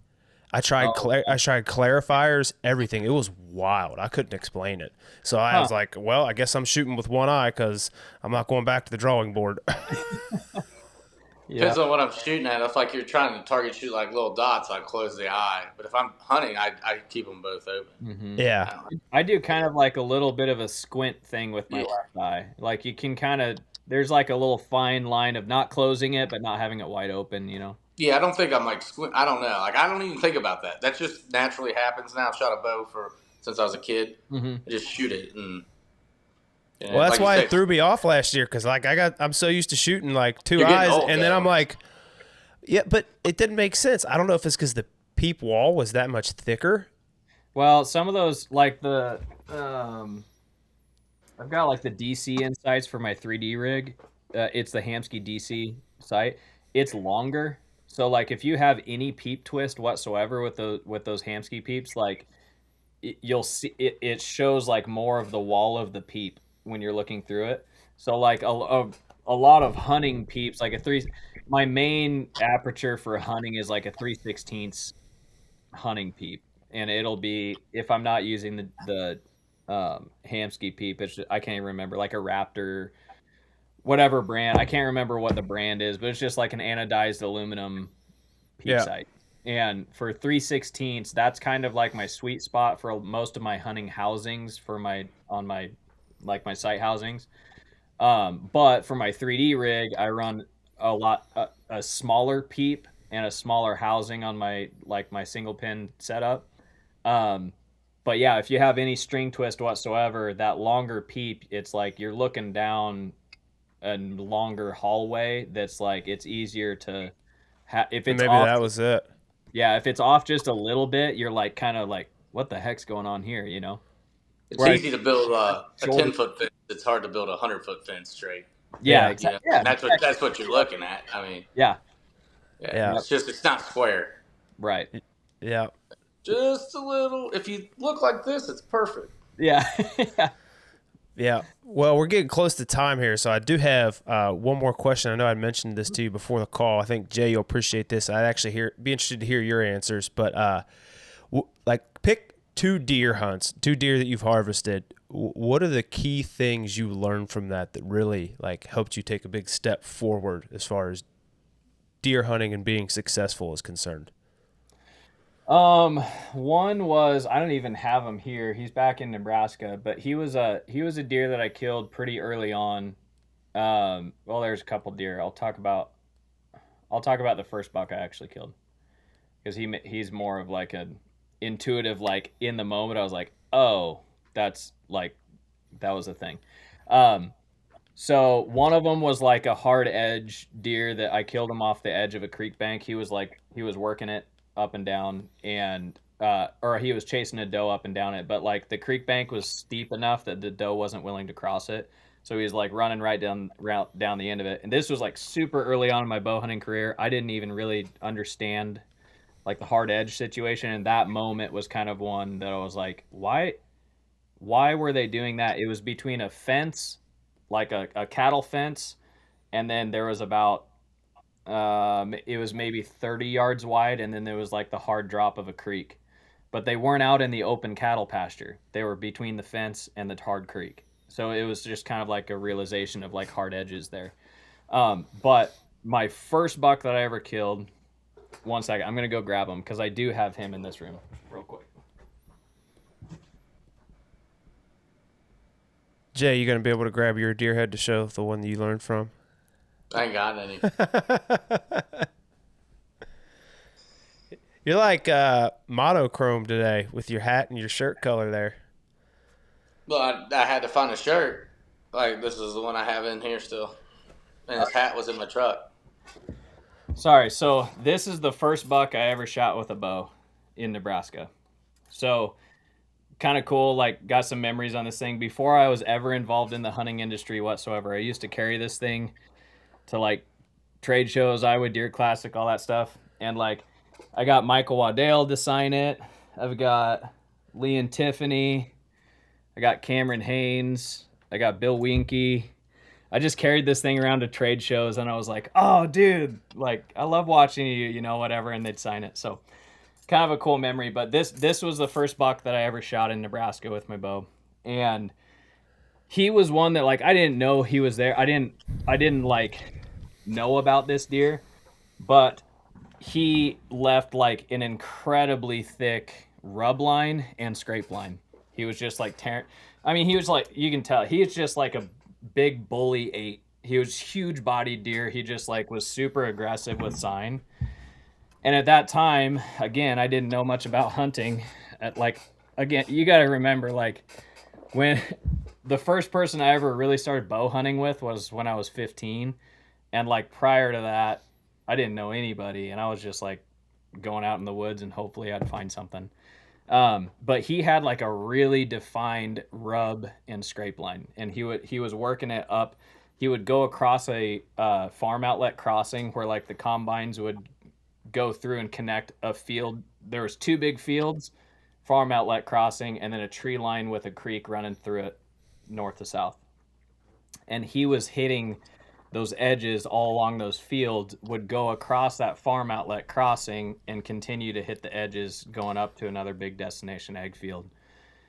That deer, I got into that area, I saw all that sign, and it was after like a morning hunt, and it was close to the house there, and saw all the rubs and all the scrapes and stuff like that, and I'm like, what are these? Like I you know, you see them on the videos and the photos and stuff like that, but I'd never seen anything like that much sign in that area, in that small of an area. And I'm like, well, something's got to be using this. Like, what is this? And so I went back to the house and I got like a 2x12 that was at the house. And there was one massive like cottonwood tree that was right at the edge of where that farm outlet crossing was, and it went up maybe like 3 or 4 feet, and then it split into like these two big huge trunks. And I took that 2x12 and I wedged it in between that big split, and I stood on it that evening, and this deer came through that farm outlet crossing. I shot him at like 18 yards, and it was just like, at that point it pieced together that like, and it was like mid to late October, but it pieced together that I realized there was a sign in the area. I understood that a buck was using that sign for whatever reason. I still didn't know why. Like, I was pretty young when I shot this thing.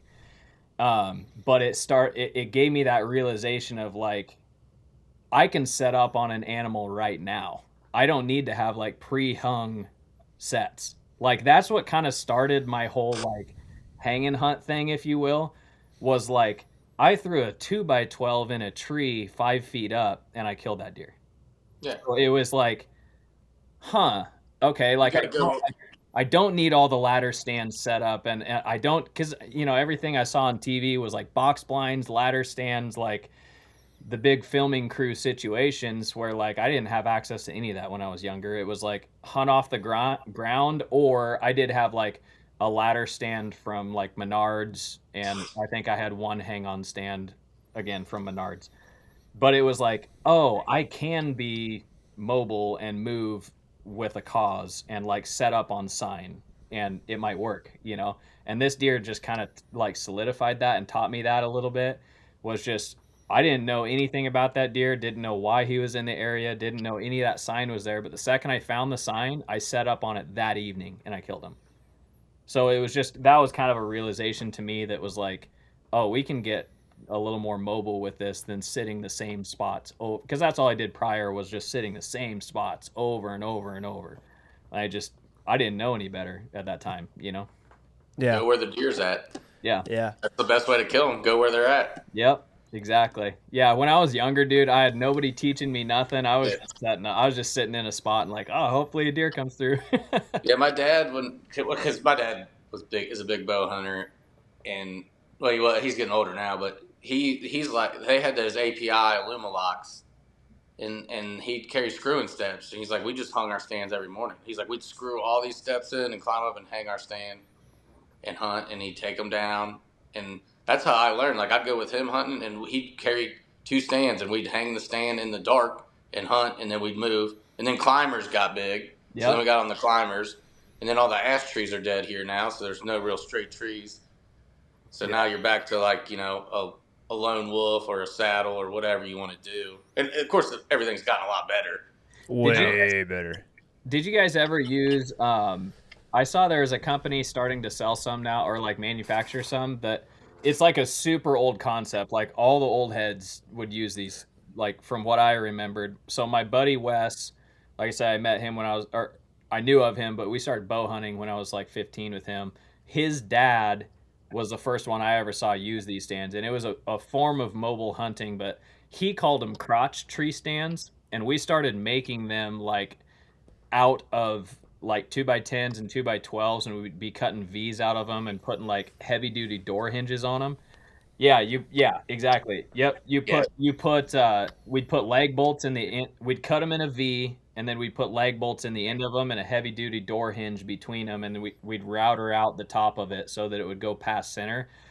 And you go wedge it in the crotch of a tree and step down on it, and it would lock in like this. And then we had a cable that was on the bottom of that heavy duty hinge, and we'd tie the cable down around to the crotch of the tree so it couldn't pop up on us.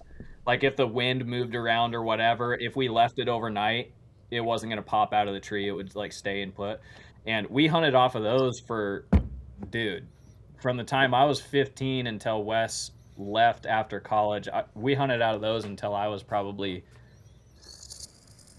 17 or 18.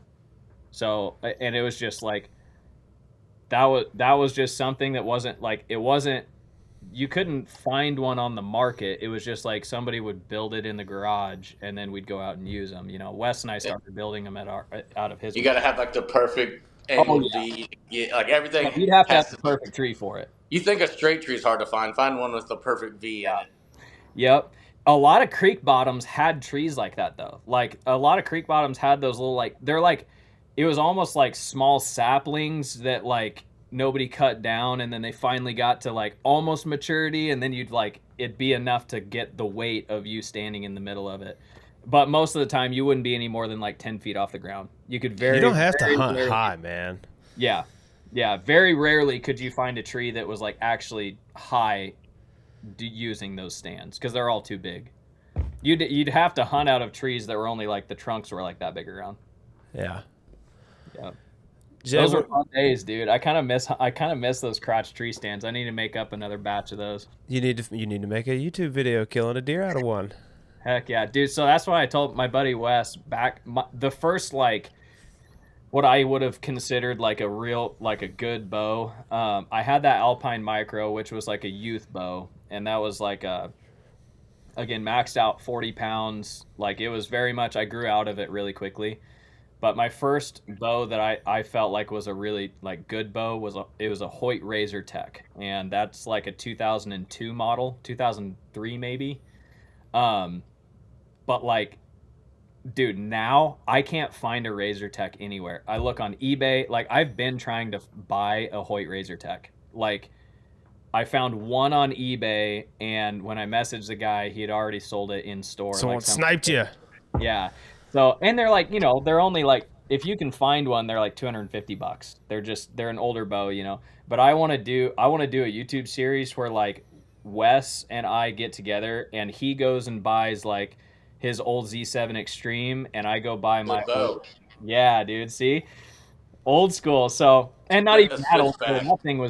That thing was still like, I don't know, what was the Z7, like 05, 06 or something like that? It was after the Switchback. The Switchback was a really good one. Okay. Yep. I had a Hoyt Tricon. Yep. Yeah. Tricon would have been right after the Razor Tech era. Yeah. Yep. So like, but I want to do a series where like Wes gets his old Z7 Extreme, I get my old Hoyt Razor Tech. We're only allowed to wear our old school camo patterns. So that's cool now. They're back. Yeah. Oh, it's so back now. Like everybody wants the old school stuff. You can But I sell wanna that do- stuff for a mint now. Oh, dude, I love it. His dad still has like some of the original stuff, like from the 80s and 90s. That's The like tree bark. The Yeah. tree bark camo. Yeah. he's just got it in boxes and stuff. I'm like, we need to like that stuff, the old school bows, and then do a hunt and film it and just like use all old school tactics. Like we don't get to use Onyx. We don't get to use any trail cameras. We don't get to use like e-bikes or nothing. Like it's all old school tactics and the way we hunted when we started. And I want to TM Hunter rest, 2316 arrows, Yeah, muzzy broadhead. I don't think it's even a company anymore, but like I was with that Razor Tech, I was shooting like, you remember the Beeman Hunters? It was like some of the first like quote unquote micro diameter, but I think they're still 6mm. But it was like old school Beeman Hunters, or just like, yeah, like you said, the old aluminum ones. I remember shooting aluminum ones. They bend. I mean, like I'm 14, 15. I don't have money to buy new ones. So you're shooting a bent arrow. It's just like, yeah, it's whatever, dude. I killed my first deer with aluminum arrows, and I killed a lot of deer with aluminum arrows. Because when carbon first came out, there's like a big push against the carbon arrow. They're like, oh, like the carbon arrow could break and blow up and stuff. Like, so yeah, they're straight. yeah, but they're always straight, and they never bend. They either break or they don't. Yeah. But then like you got the cat whiskers you gotta have.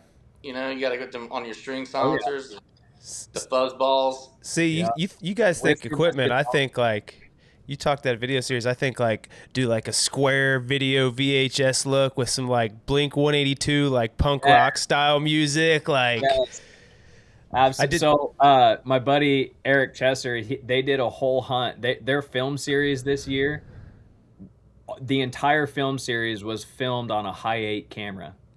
So they went on eBay and they bought like those high-8 what are they, mini VHS or mini tape. They bought those and they filmed like an entire mule deer hunt on high-8 cameras. And dude, it's so cool to watch because it's just like, you can't get that. Like, you can put layers on footage all you want, and you're still not getting that high-8, like the actual like converted footage over. Yeah. It's just so cool. Like time stamped and dates and everything like that.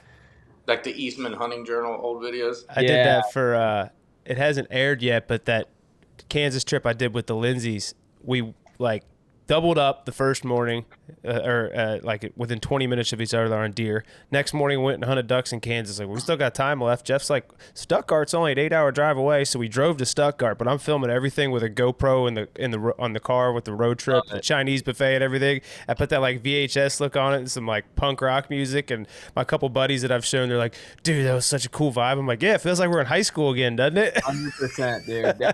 I'm all about the throwback stuff. I love it. I love it. Like I said, I've been trying to find that Hoyt Razor Tech for like 3 months now, and the one that I did find slipped through my fingers, but hopefully I can find one before season. And I'd love to do like a full video of just all old school, like how I started hunting. I want to do everything that way. I didn't have a cell phone, you know. It's like, so I don't know that it's necessarily as old school of a look as you're going for, but I've got the camera sitting right there. It's good as new. If you can find the tapes for it, and if I could dig up batteries, I've still got a Canon XHA1. If you remember that, it was like the mini HD, but it was like the first like 1920 by 1080, I think, like mini DV tapes. But it's like the little, like literally, it's the little tapes like that. Yeah. Yeah. It's not a disc. It's actually tape roll. Like, I've got that camera, so like if you want to use it and we can find the accessories for it, I can ship it to you. It just sits here on the shelf collecting dust. that would be so cool. Yeah, it's like the camcorder, so like you can still zoom and everything, right? But it's like easier than carrying around the big tape cameras they used to have to carry. For sure. The first like hunting stuff I ever filmed on were on. I can't remember the actual name of the camera, but my brother Caleb had it, and it was a I wanted to say it was a Sony something, but it was the mini DVDs. It was like the mini disc or whatever. They're like they're like CDs like this big around. Yeah. I know what you're talking about. Yeah. And that would be like good enough footage for a film, but like old school enough footage that like you can tell it's old school. You know what I mean? Yeah. Hold on, let me grab this camera. Let me show you. I'm looking at it right now. Hey, I gotta jump off here, Clayton. I gotta get back after it. You're good. Good talking with you, Jay. Hey, it was nice meeting you, man. Yeah, absolutely. Yeah, bring back that old school stuff with some Magnus stingers. Oh yeah, dude. We were shooting the Nap Thunderheads. Yeah, all right. Yeah, Thunderhead. That's what there's really like there's like 3 broadheads. Yeah, you had Muzzy, Nap, and Magnus. Yeah, and that was it. Like, there wasn't all these, and everything else is a variation off that. Yep, exactly. Allen broadheads from Walmart. That was what I killed my first deer with. The blue ones? They were red anodized, and they were just a variation of the Nap Thunderhead. Yep. And then but if you hit anything hard, they broke. Oh, dude, like screwed down on the arrow, every single blade like wiggled. They'd rattle when you shot your deer, passed through, and you picked up your arrow, and there was no blades on it. Yeah, you're like, oh, I hope it worked. Yeah, look, it's still got like the port for the. Dude, heck yeah! And it's got a battery in it. That's baller. So if you want to borrow it, we can find the right stuff for it. You're more than welcome to. Does that thing have like? I mean, you can adjust all of like your f-stop Yeah, it's got 3 rings. It's got focus, zoom, and iris. Wow. There, you can see it better now. Dope, dude. And it's got like the little tiny screen. Yep. Dude, what's funny is like the actual bodies of that style of camera haven't even come that much different. No, they came out with a good. Like, this is a great form factor. This has the built-in ND filters too. So like. Yeah. It almost looks like a loaded FX6. Yep. That's fun. Cool. Heck yeah. So, well, I guess Conrad's phone died. He had right when you went to go grab that camera, he's like, I gotta head off. He had something going on. So yeah, I got to do the same. I got a dinner. I got to take a family photo. Woohoo! Sounds good. So, wear your best dress. Yeah. Right. What, dude? Seriously though, I appreciate your time. This was fun, man. We'll have to do it again. Absolutely, appreciate y'all having me on. Yeah, and I'm not kidding about the camera. If you want to use it, I'm sure I've got a charger or something. I can ship it to you. You can check it out. Heck yeah, I'll have to text me if you remember. You'll have to text me what type of tapes it takes, and I'll look into like the converting, how that's gonna work. Yeah, I got a buddy that's a super nerd with that stuff too. Because believe it or not, even though we have all these fancy hard drives nowadays, the cheapest form of storage is tape. So a lot of high-end production houses, they'll to clear up hard drive space, which is more expensive, they'll convert it to tape. It's just hard to get it back off the tape. So like when it comes to like filming it on tape and converting it to like digital hard drives, like you can get it's like a reader I think you had to use, and you would just it would read the tape and like play it and record it to the hard drive, and you could tell it whether you wanted it to do everything continuous or it like knew on the tape where to stop in between each clip. Interesting. Okay. Yeah, So- there's always stuff with that. Like my parents, probably similar type of camera, but they've got all the like these old tapes of when we were kids, and just like we're still trying to figure out a way to convert them to digital. Like, Yeah. we just have the tapes. We just don't know how to get them off. You know. Well, I know a guy. Cool. Right on. So, but again, thank you very much. And where can people find you at on Instagram and YouTube? Yeah, so on Instagram, it'll be whitetail_fit, FIT, like fitness. And then on YouTube, it's just Whitetail Fit. And then the website is www.whitetailfit.com. However, I am in the stages of revamping and redoing that website entirely. So, like, all of the merchandise is out of stock right now. I'm working on new warehousing and a new screen printer out of here, and working on building out the website. So it's kind of that's kind of just a landing page at this point. But eventually, hopefully before this fall, I'll have that website back up and running where guys you can get a hold of like hats and t-shirts, and hopefully I'll be able to have it integrated with some of the companies that I work with. So like if you want to buy an HHA site that I'm running or something I'm talking about, then you can go on there and buy that. So Sweet. Awesome, man. I appreciate it. yeah, absolutely. Appreciate you having me on, man.